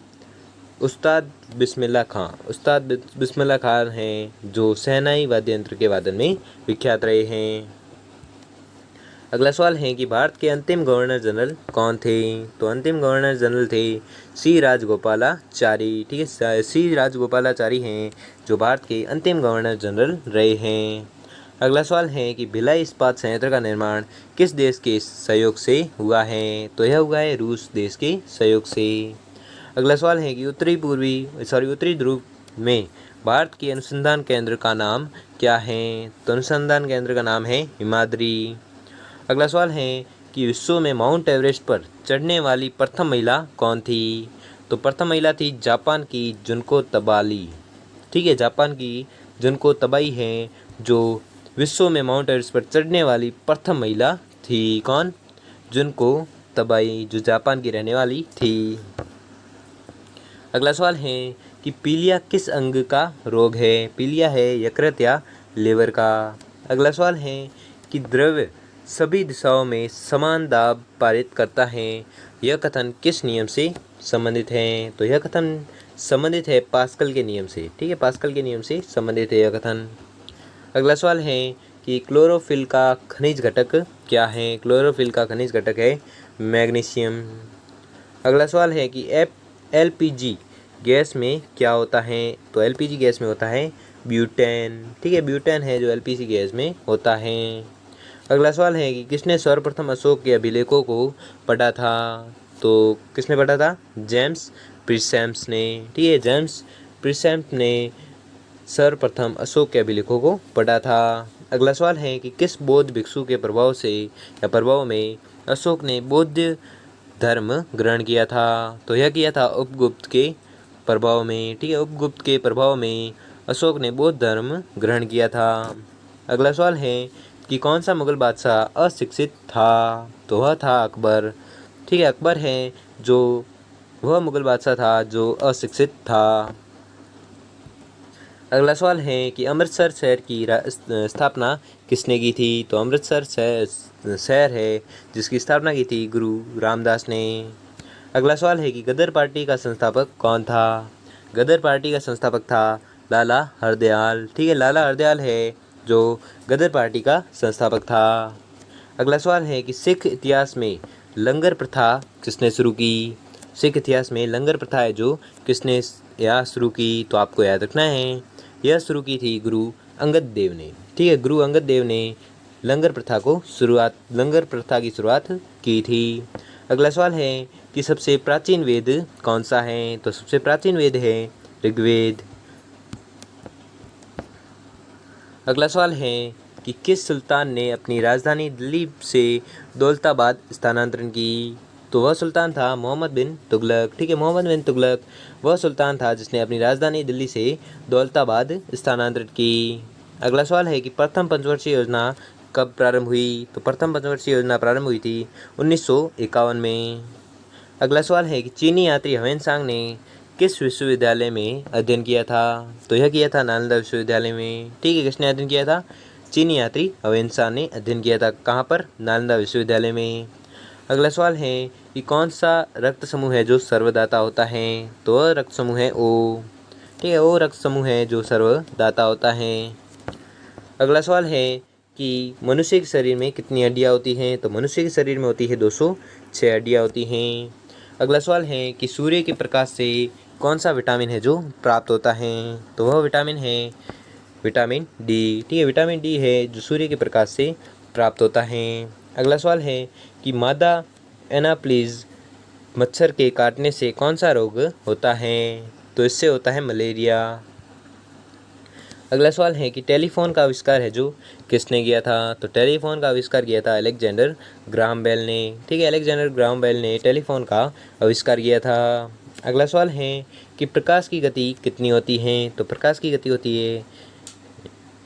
होती है 3 लाख किलोमीटर प्रति सेकेंड की गति होती है। किसकी? प्रकाश की। अगला सवाल है कि पृथ्वी सूर्य का चक्कर लगाती है और यह सबसे पहले किसने बताया? तो यह सबसे पहले बताया था कोपरनिकस ने। ठीक है, कोपरनिकस ने सबसे पहले बताया था कि पृथ्वी है जो सूर्य का चक्कर लगाती है। किसने बताया सबसे पहले? कोपरनिकस ने। अगला सवाल है कि प्रकाश वर्ष का संबंध किससे है? तो प्रकाश वर्ष का संबंध है खगोलीय दूरी से। अगला सवाल है कि स्वर्ण मंदिर कहाँ पर स्थित है? तो स्वर्ण मंदिर स्थित है अमृतसर में। ठीक है, अमृतसर में स्थित है क्या? स्वर्ण मंदिर। अगला सवाल है कि चार मीनार कहाँ पर स्थित हैं? तो चार मीनार स्थित है हैदराबाद में। ठीक है, हैदराबाद में क्या स्थित है? चार मीनार। अगला सवाल है कि कुतुब मीनार कहाँ पर स्थित है? तो कुतुब मीनार स्थित है कहाँ पर? दिल्ली में। अगला सवाल है कि गेटवे ऑफ इंडिया कहाँ पर स्थित है? तो यह स्थित है मुंबई में। मुंबई में क्या स्थित है? Gateway of India. अगला सवाल है कि इंडिया गेट कहाँ पर स्थित है? तो इंडिया गेट स्थित है नई दिल्ली में। अगला सवाल है कि ताजमहल कहाँ पर स्थित है? तो ताजमहल कहाँ पर स्थित है? आगरा में। अगला सवाल है कि आज़ाद हिंद फौज की स्थापना कहाँ पर की गई? तो आज़ाद हिंद फौज की ये जो स्थापना है जो कहाँ पर की गई? सिंगापुर में। ठीक है, सिंगापुर में स्थापना की गई। किसकी? आज़ाद हिंद फौज की स्थापना की गई। अगला सवाल है कि शिक्षक दिवस कब मनाया जाता है? तो शिक्षक दिवस मनाया जाता है 5 सितंबर को। अगला सवाल है कि खेल दिवस कब मनाया जाता है? तो खेल दिवस मनाया जाता है 29 अगस्त को। अगला सवाल है कि किसके जन्म दिवस को खेल दिवस के रूप में मनाया जाता है? तो यह मनाया जाता है मेजर ध्यानचंद के जन्म दिवस को खेल दिवस के रूप में मनाया जाता है। किसके जन्म दिवस को? मेजर ध्यानचंद के जन्म दिवस को। अगला सवाल है कि विश्व पर्यावरण दिवस है जो कब मनाया जाता है? तो विश्व पर्यावरण दिवस है जो मनाया जाता है 5 जून को। अगला सवाल है कि करो या मरो का नारा किसने दिया था? तो करो या मरो का नारा दिया था महात्मा गांधी ने। ठीक है, महात्मा गांधी ने करो या मरो का नारा दिया था। अगला सवाल है कि जय हिंद का नारा किसने दिया था? तो जय हिंद का नारा दिया था नेताजी सुभाष चंद्र बोस ने दिया था। अगला सवाल है कि दिल्ली चलो का नारा किसने दिया था? तो दिल्ली चलो का नारा दिया था नेताजी सुभाष चंद्र बोस ने। अगला सवाल है कि वेदों की और लोटों का नारा किसने दिया था? तो वेदों की और लोटों का नारा दिया था दयानंद सरस्वती ने। अगला सवाल है कि इंकलाब जिंदाबाद का नारा किसने दिया था? इंकलाब जिंदाबाद का नारा दिया था भगत सिंह ने। अगला सवाल है कि तुम मुझे खून दो मैं तुम्हें आज़ादी दूंगा का नारा किसने दिया था? तो यह दिया था नेताजी सुभाष चंद्र बोस ने। नेताजी सुभाष चंद्र बोस ने क्या नारा दिया? तुम मुझे खून दो मैं तुम्हें आज़ादी दूंगा। अगला सवाल है कि आराम हराम है का नारा किसने दिया था? तो यह नारा दिया था जवाहरलाल नेहरू ने। अगला सवाल है कि जय जवान जय किसान का नारा किसने दिया था? तो जय जवान जय किसान का नारा दिया था लाल बहादुर शास्त्री ने। अगला सवाल है कि मारो फिरंगी को का नारा किसने दिया था? तो यह नारा दिया था मंगल पांडे ने। ठीक है, मंगल पांडे ने कौन सा नारा दिया? तो आपको याद रखना है, यह नारा दिया था मारो फिरंगी को। ठीक, किसने दिया था? मंगल पांडे ने। अगला सवाल है कि सरफरोशी की तमन्ना अब हमारे दिल में है, देखना है जोर कितना बाजुए कातिल में है, और यह नारा किसने दिया था? तो यह नारा दिया था राम प्रसाद बिस्मिल ने। ठीक है, राम प्रसाद बिस्मिल ने कौन सा नारा दिया? तो आपको याद रखना है सरफरोशी की तमन्ना अब हमारे दिल में है, देखना है जोर कितना बाजुए कातिल में है, और यह नारा दिया था राम प्रसाद बिस्मिल ने। अगला सवाल है कि भारत का नेपोलियन किसे कहा जाता है? तो भारत का नेपोलियन कहा जाता है समुद्रगुप्त को। ठीक है, समुद्रगुप्त को भारत का नेपोलियन कहा जाता है। अगला सवाल है कि सती प्रथा के अंत में सबसे अधिक प्रयास किस समाज सुधारक का रहा? तो यह सबसे अधिक जो प्रयास रहा है वह रहा है राजा राम मोहन राय का। ठीक है, राजा राम मोहन राय का सबसे अधिक प्रयास रहा है सती प्रथा के अंत में। अगला सवाल है कि रामकृष्ण मिशन की स्थापना है जो किसने की थी? तो रामकृष्ण मिशन की स्थापना की थी स्वामी विवेकानंद ने। ठीक है, स्वामी विवेकानंद ने रामकृष्ण मिशन की स्थापना की थी। अगला सवाल है कि महात्मा गांधी का जन्म है जो जन्म दिवस किस तिथि को मनाया जाता है? तो जन्म दिवस मनाया जाता है 2 अक्टूबर को। ठीक है, 2 अक्टूबर को महात्मा गांधी का जन्म दिवस मनाया जाता है। अगला सवाल है कि महात्मा गांधी का पूरा नाम क्या था? तो महात्मा गांधी का पूरा नाम था मोहनदास करमचंद गांधी। ठीक है, मोहनदास करमचंद गांधी है जो महात्मा गांधी का पूरा नाम था। अगला सवाल है कि गांधी जी को महात्मा की उपाधि किसने दी थी? तो गांधी जी को महात्मा की उपाधि दी थी रविंद्रनाथ टैगोर ने। ठीक है, रविंद्रनाथ टैगोर ने गांधी जी को महात्मा की उपाधि दी थी। अगला सवाल है कि माई एक्सपेरिमेंट विद ट्रूथ पुस्तक के लेखक कौन थे? तो इस पुस्तक के लेखक थे महात्मा गांधी। ठीक है, महात्मा गांधी है जो माई एक्सपेरिमेंट विद ट्रूथ पुस्तक के लेखक थे। कौन? महात्मा गांधी। अगला सवाल है कि भारत का सर्वोच्च नागरिक सम्मान कौन सा है? तो भारत का सर्वोच्च नागरिक सम्मान है जो भारत रत्न है। अगला सवाल है कि फिल्म के क्षेत्र में दिया जाने वाला सर्वोच्च भारतीय पुरस्कार कौन सा है? तो वह पुरस्कार है दादा साहेब फाल्के पुरस्कार। ठीक है, दादा साहेब फाल्के पुरस्कार है जो फिल्म के क्षेत्र में दिया जाने वाला सर्वोच्च भारतीय पुरस्कार है। कौन सा? दादा साहेब फाल्के पुरस्कार। अगला सवाल है कि भारत का सर्वोच्च वीरता पदक का नाम बताइए। तो भारत का सर्वोच्च वीरता पदक का नाम है परमवीर चक्र। अगला सवाल है कि भारत का शेक्सपियर किसे कहा जाता है? तो यह कहा जाता है कालिदास को। अगला सवाल है कि कंप्यूटर का पिता किसे कहा जाता है? तो कंप्यूटर का पिता कहा जाता है चार्ल्स बेबेज को। ठीक है, चार्ल्स बेबेज को कंप्यूटर का पिता कहा जाता है। अगला सवाल है कि अंतरिक्ष में जाने वाले प्रथम व्यक्ति कौन थे? तो प्रथम व्यक्ति थे यूरी गागरिन। ठीक है, यूरी गागरिन थी या यूरी गागरिन था जो अंतरिक्ष में जाने वाला प्रथम व्यक्ति था। कौन? यूरी गागरिन, और यह रूस का रहने वाला था। ठीक है, तो आपको याद रखना है। अगला सवाल है कि चंद्रमा पर कदम रखने वाले प्रथम व्यक्ति कौन थे? तो चंद्रमा पर कदम रखने वाला प्रथम व्यक्ति था नील आर्मस्ट्रॉन्ग। ठीक है, नील आर्मस्ट्रॉन्ग था जो चंद्रमा पर प्रथम कदम रखने वाला व्यक्ति था। अगला सवाल है कि अंतरिक्ष में जाने वाले प्रथम भारतीय कौन थे? तो अंतरिक्ष में जाने वाले प्रथम भारतीय थे राकेश शर्मा। ठीक है, राकेश शर्मा थे जो अंतरिक्ष में जाने वाले प्रथम भारतीय थे। अगला सवाल है कि प्रथम भारतीय उपग्रह का नाम क्या है और इसे कब छोड़ा गया? तो आपको याद रखना है प्रथम भारतीय उपग्रह का नाम है आर्यभट्ट, जिसे छोड़ा गया था 1975 में। ठीक है, कब छोड़ा गया? 1975 में। अगला सवाल है कि संयुक्त राष्ट्र संघ के वर्तमान महासचिव कौन हैं? तो संयुक्त राष्ट्र संघ के वर्तमान महासचिव है बान की मून। अगला सवाल है कि अंतर्राष्ट्रीय महिला दिवस है जो किस तिथि को मनाया जाता है? तो अंतर्राष्ट्रीय महिला दिवस मनाया जाता है 8 मार्च को। ठीक है, 8 मार्च को मनाया जाता है क्या? अंतर्राष्ट्रीय महिला दिवस। अगला सवाल है कि घेंघा रोग किसकी कमी के कारण से होता है? तो घेंघा रोग होता है आयोडीन की कमी के कारण। ठीक है। अगला सवाल है कि कौन सी ग्रंथि इंसुलिन स्रावित करती है? तो वह ग्रंथि है अग्नाशय। ठीक है, अग्नाशय ग्रंथि है जो इंसुलिन स्रावित करती है।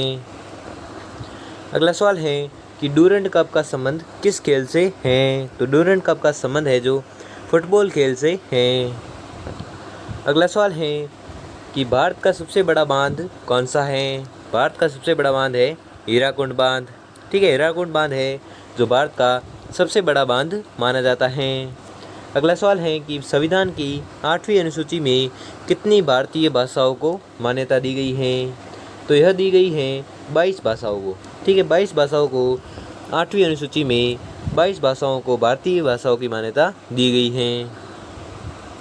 अगला सवाल है कि चीन की मुद्रा कौन सी है? तो चीन की मुद्रा है युआन। ठीक है, युआन है जो चीन की मुद्रा है। अगला सवाल है कि रेड क्रॉस के संस्थापक कौन है? रेड क्रॉस के संस्थापक है हेनरी डुनांट। ठीक है, हेनरी डुनांट है जो रेड क्रॉस के संस्थापक है। अगला सवाल है कि हीमोग्लोबिन की कमी से होने वाला रोग कौन सा है? तो हीमोग्लोबिन की कमी से होने वाला रोग है एनीमिया। अगला सवाल है कि भारतीय कोकिला कौन कहलाता है? भारतीय कोकिला कौन कहलाती है? तो वह कहलाती है सरोजनी नायडू। ठीक है, सरोजनी नायडू है जो भारतीय कोकिला कहलाती है। कौन? सरोजनी नायडू। अगला सवाल है कि दिल्ली में कुतुब मीनार किसने बनवाना शुरू किया था? तो यह बनवाया था कुतुबुद्दीन ऐबक। ठीक है, दिल्ली में कुतुब मीनार किसने बनवाया था? तो कुतुबुद्दीन ऐबक ने बनवाया था। अगला सवाल है कि बनारस हिंदू विश्वविद्यालय के संस्थापक कौन थे? तो बनारस हिंदू विश्वविद्यालय के संस्थापक थे मदन मोहन मालवीय। ठीक है, मदन मोहन मालवीय थे जो बनारस हिंदू विश्वविद्यालय के संस्थापक थे। अगला सवाल है कि अर्थशास्त्र के लेखक कौन थे? तो अर्थशास्त्र के लेखक थे चाणक्य। अगला सवाल है कि विवेकानंद स्मारक कहाँ पर स्थित है? तो विवेकानंद स्मारक स्थित है कन्याकुमारी में। अगला सवाल है कि दक्षेस का मुख्यालय कहाँ पर स्थित है? तो दक्षेस का मुख्यालय स्थित है काठमांडू में, और काठमांडू कहाँ पर है? नेपाल में। अगला सवाल है कि दक्षेस के कितने देश सदस्य हैं? तो दक्षेस के देश सदस्य हैं 8, जिसमें भारत, नेपाल, बांग्लादेश, श्रीलंका, मालदीव, भूटान, पाकिस्तान और अफगानिस्तान शामिल है। अगला सवाल है कि भारत की तटरेखा की लंबाई है जो कितनी है? तो भारत की तटरेखा की लंबाई है 7516 किलोमीटर। अगला सवाल है कि विश्व में अबरक का सर्वाधिक उत्पादन किस देश में होता है? तो सर्वाधिक उत्पादन होता है भारत देश में। अगला सवाल है कि ग्रैंड ट्रंक रोड किसने बनवाया? तो ग्रैंड ट्रंक रोड है जो शेरशाह सूरी ने बनवाया था। अगला सवाल है कि विटामिन बी की कमी से कौन सा रोग होता है? तो विटामिन बी की कमी से होता है बेरी रोग। अगला सवाल है कि विटामिन सी की कमी से कौन सी बीमारी होती है? तो विटामिन सी की कमी से होती है स्कर्वी। अगला सवाल है कि दूध में कौन सा विटामिन नहीं होता है? तो दूध में विटामिन सी नहीं होता है। अगला सवाल है कि विटामिन डी की कमी से कौन सा रोग होता है? तो विटामिन डी की कमी से होता है रिकेटस। ठीक है, विटामिन डी की कमी से कौन सा रोग होता है? रिकेटस। अगला सवाल है कि किस विटामिन की कमी से खून का थक्का नहीं जमता? तो वह विटामिन है विटामिन के। ठीक है, विटामिन के की कमी से खून का थक्का नहीं जमता है। अगला सवाल है कि विटामिन ई की कमी से कौन सा रोग होता है? तो विटामिन ई की कमी से होता है बांझपन रोग। ठीक है, बांझपन रोग होता है किसकी कमी से? विटामिन ई की कमी से। अगला सवाल है कि विटामिन सी का रासायनिक नाम क्या है? तो विटामिन सी का रासायनिक नाम है एस्कॉर्बिक अम्ल। ठीक है, एस्कॉर्बिक अम्ल है जो विटामिन सी का रासायनिक नाम है। अगला सवाल है कि वसा में घुलनशील विटामिन कौन से हैं? तो वसा में घुलनशील विटामिन है ए और ई। ठीक है, विटामिन ए और विटामिन ई है जो वसा में घुलनशील विटामिन है। अगला सवाल है कि साधारण नमक का रासायनिक नाम क्या है? तो साधारण नमक का रासायनिक नाम है NaCl। हंसाने वाली गैस का रासायनिक नाम क्या है? तो हंसाने वाली गैस का रासायनिक नाम है नाइट्रस ऑक्साइड। ठीक है, नाइट्रस ऑक्साइड है जो हंसाने वाली गैस का रासायनिक नाम है। अगला सवाल है कि धावन सोडा का रासायनिक नाम क्या है? तो धावन सोडे का रासायनिक नाम है सोडियम कार्बोनेट। अगला सवाल है कि पीतल किन दो धातुओं का मिश्रण है? पीतल है जो तांबा और जस्ता के धातुओं का मिश्रण है। ठीक है, पीतल है जो तांबे और जस्ते के दो धातुओं का मिश्रण है। अगला सवाल है कि कैल्सीफेरॉल किस विटामिन का रासायनिक नाम है? कैल्सीफेरॉल है जो विटामिन डी के रासायनिक नाम है। विटामिन डी का रासायनिक नाम है कौन सा? कैल्सीफेरॉल। अगला सवाल है कि नेत्रदान में नेत्र के किस भाग का दान किया जाता है? तो यह किया जाता है कॉर्निया का। ठीक है, कॉर्निया का दान किया जाता है नेत्र में। अगला सवाल है कि किस विटामिन में कोबाल्ट होता है? तो वह विटामिन है विटामिन B12। ठीक है, विटामिन B12 में कोबाल्ट होता है। अगला सवाल है कि कोशिका का पावर हाउस किसे कहा जाता है? तो कोशिका का पावर हाउस कहते हैं माइटोकॉन्ड्रिया को। अगला सवाल है कि लाल रक्त कणिकाओं का निर्माण हमारे शरीर के किस भाग में होता है? तो यह होता है अस्थि मज्जा में। ठीक है, अस्थि मज्जा में लाल रक्त कणिकाओं का निर्माण होता है। अगला सवाल है कि राष्ट्रीय विज्ञान दिवस कब मनाया जाता है? तो राष्ट्रीय विज्ञान दिवस मनाया जाता है 28 फरवरी को। ठीक है, 28 फरवरी को राष्ट्रीय विज्ञान दिवस मनाया जाता है। अगला सवाल है कि ब्लड प्रेशर मापने के लिए किस यंत्र का प्रयोग किया जाता है? तो ब्लड प्रेशर मापने के लिए प्रयोग किया जाता है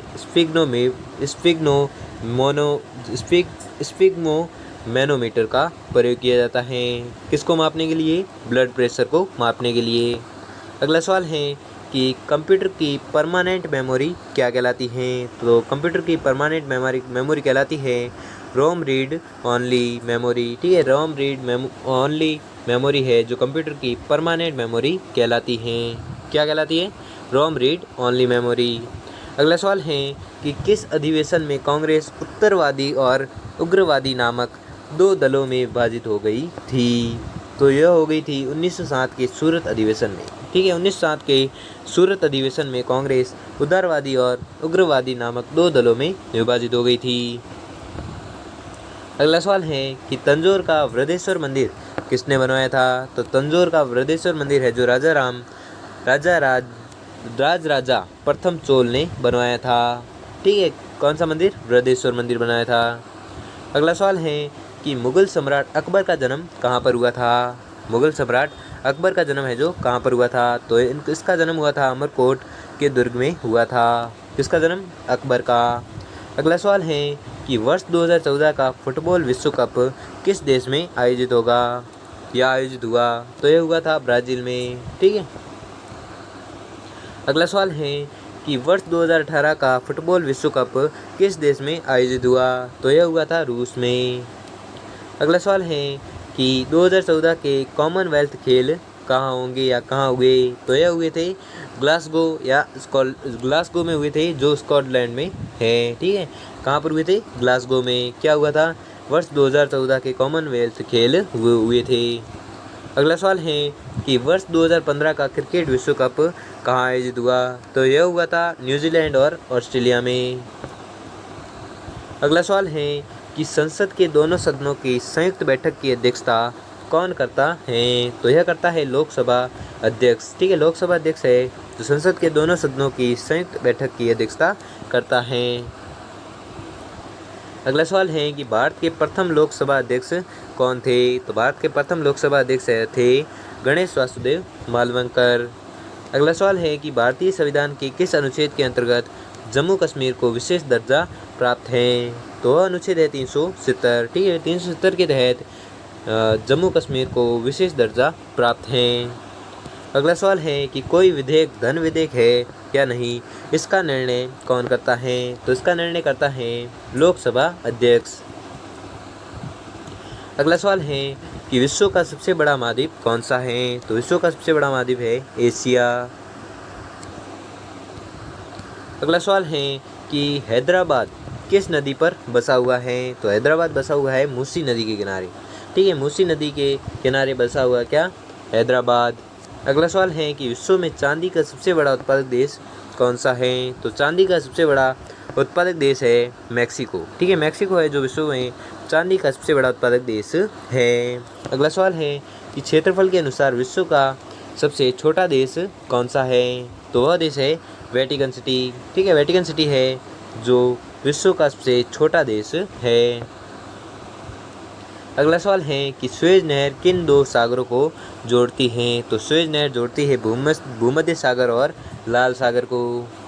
अगला सवाल है कि पन्नामा नहर किन दो महासागरों को जोड़ती है? तो पन्नामा नहर जोड़ती है प्रशांत महासागर और उत्तरी अटलांटिक महासागर को जोड़ती है। अगला सवाल है कि भारत के संघीय क्षेत्र दादरा और नागर हवेली की राजधानी कौन सी है? तो दादरा और नागर हवेली की राजधानी है सिलवासा। अगला सवाल है कि क्षेत्रफल की दृष्टि से भारत का सबसे बड़ा राज्य कौन सा है? तो क्षेत्रफल की दृष्टि से भारत का सबसे बड़ा राज्य है जो राजस्थान है। अगला सवाल है कि पृथ्वी दिवस कब मनाया जाता है? तो पृथ्वी दिवस मनाया जाता है 22 अप्रैल को। ठीक है, 22 अप्रैल को पृथ्वी दिवस के रूप में मनाया जाता है। अगला सवाल है कि फूलों की घाटी किस राज्य में है? तो फूलों की घाटी है उत्तराखंड राज्य में। अगला सवाल है कि वर्ष 2011 में नवनिर्मित राष्ट्र दक्षिणी सूडान की राजधानी कौन सी है? तो वह है जूबा। ठीक है, जूबा है जो वर्ष 2011 में नवनिर्मित राष्ट्र दक्षिणी सूडान की राजधानी है। कौन सी? जूबा। अगला सवाल है कि योजना आयोग का अध्यक्ष कौन होता है? तो योजना आयोग का अध्यक्ष होता है प्रधानमंत्री। ठीक है, प्रधानमंत्री है जो योजना आयोग का अध्यक्ष होता है। अगला सवाल है कि आईने अकबरी का लेखक कौन था? आईने अकबरी का लेखक था अबुल फजल। ठीक है, अबुल फजल है जो आईने अकबरी का लेखक था। अगला सवाल है कि होपमैन कप किस खेल से संबंधित है? होपमैन कप है जो टेनिस खेल से संबंधित है। अगला सवाल है कि देश बंधु के नाम से कौन जाने जाते हैं? तो देश बंधु के नाम से जाने जाते हैं चित्तरंजन दास। ठीक है, चित्तरंजन दास है जो देश बंधु के नाम से जाने जाते हैं। अगला सवाल है कि अशोक चक्र में कितनी तीलियां होती हैं? तो अशोक चक्र में तीलियां होती हैं 24। ठीक है, अशोक चक्र में कितनी तीलियां होती है? तो आपको याद रखना है अशोक चक्र में तीलियां होती है 24। अगला सवाल है कि भारत में सबसे पहली फिल्म है जो कौन सी बनी? तो भारत की सबसे पहली फिल्म बनी थी राजा हरिश्चंद्र। ठीक है, राजा हरिश्चंद्र है जो भारत की सबसे बनी पहली फिल्म थी। अगला सवाल है कि सबसे छोटी हड्डी कौन सी है? तो सबसे छोटी हड्डी है स्टेपेज।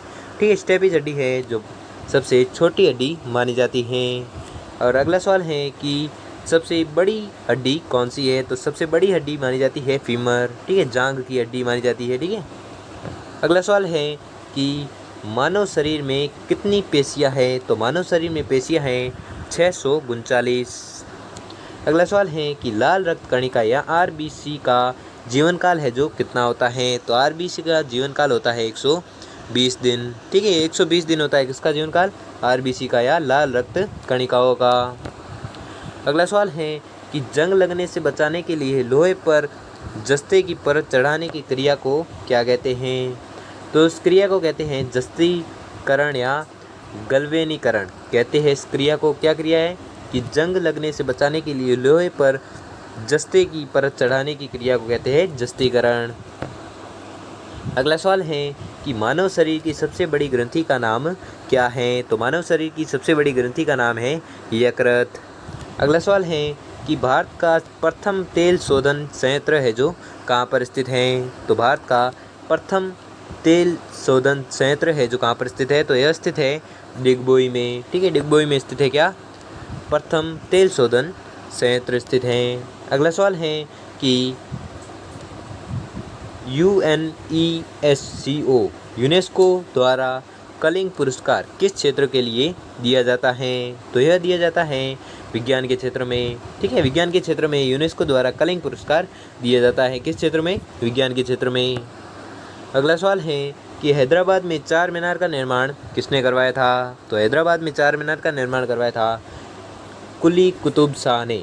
ठीक है, कुली कुतुब शाह ने निर्माण करवाया था किसका? चार मीनार का। और चार मीनार कहाँ पर स्थित है? हैदराबाद में।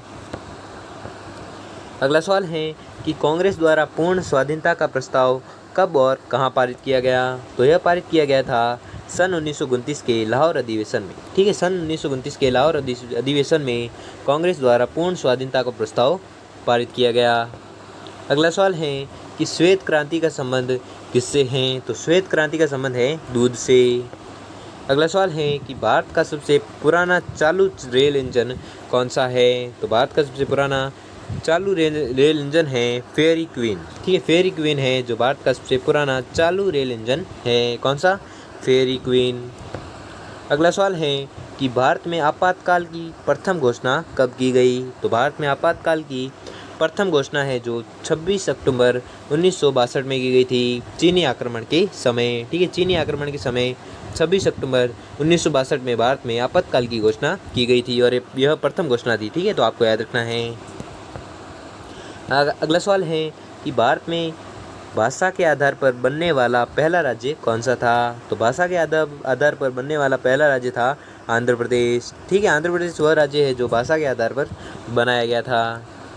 अगला सवाल है कि भारत पर हमला करने वाला प्रथम मुस्लिम आक्रमणकारी कौन था? तो वह था मोहम्मद बिन कासिम। ठीक है, मोहम्मद बिन कासिम था जो भारत पर हमला करने वाला प्रथम मुस्लिम आक्रमणकारी था, जिसने हमला किया था 712 ईस्वी में। ठीक है, 712 ईस्वी में किया था हमला।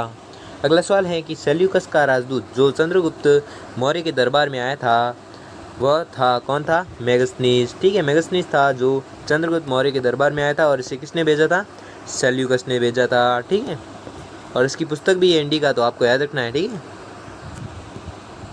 अगला सवाल है कि श्रीलंका का पुराना नाम क्या है? तो श्रीलंका का पुराना नाम है सिलोन।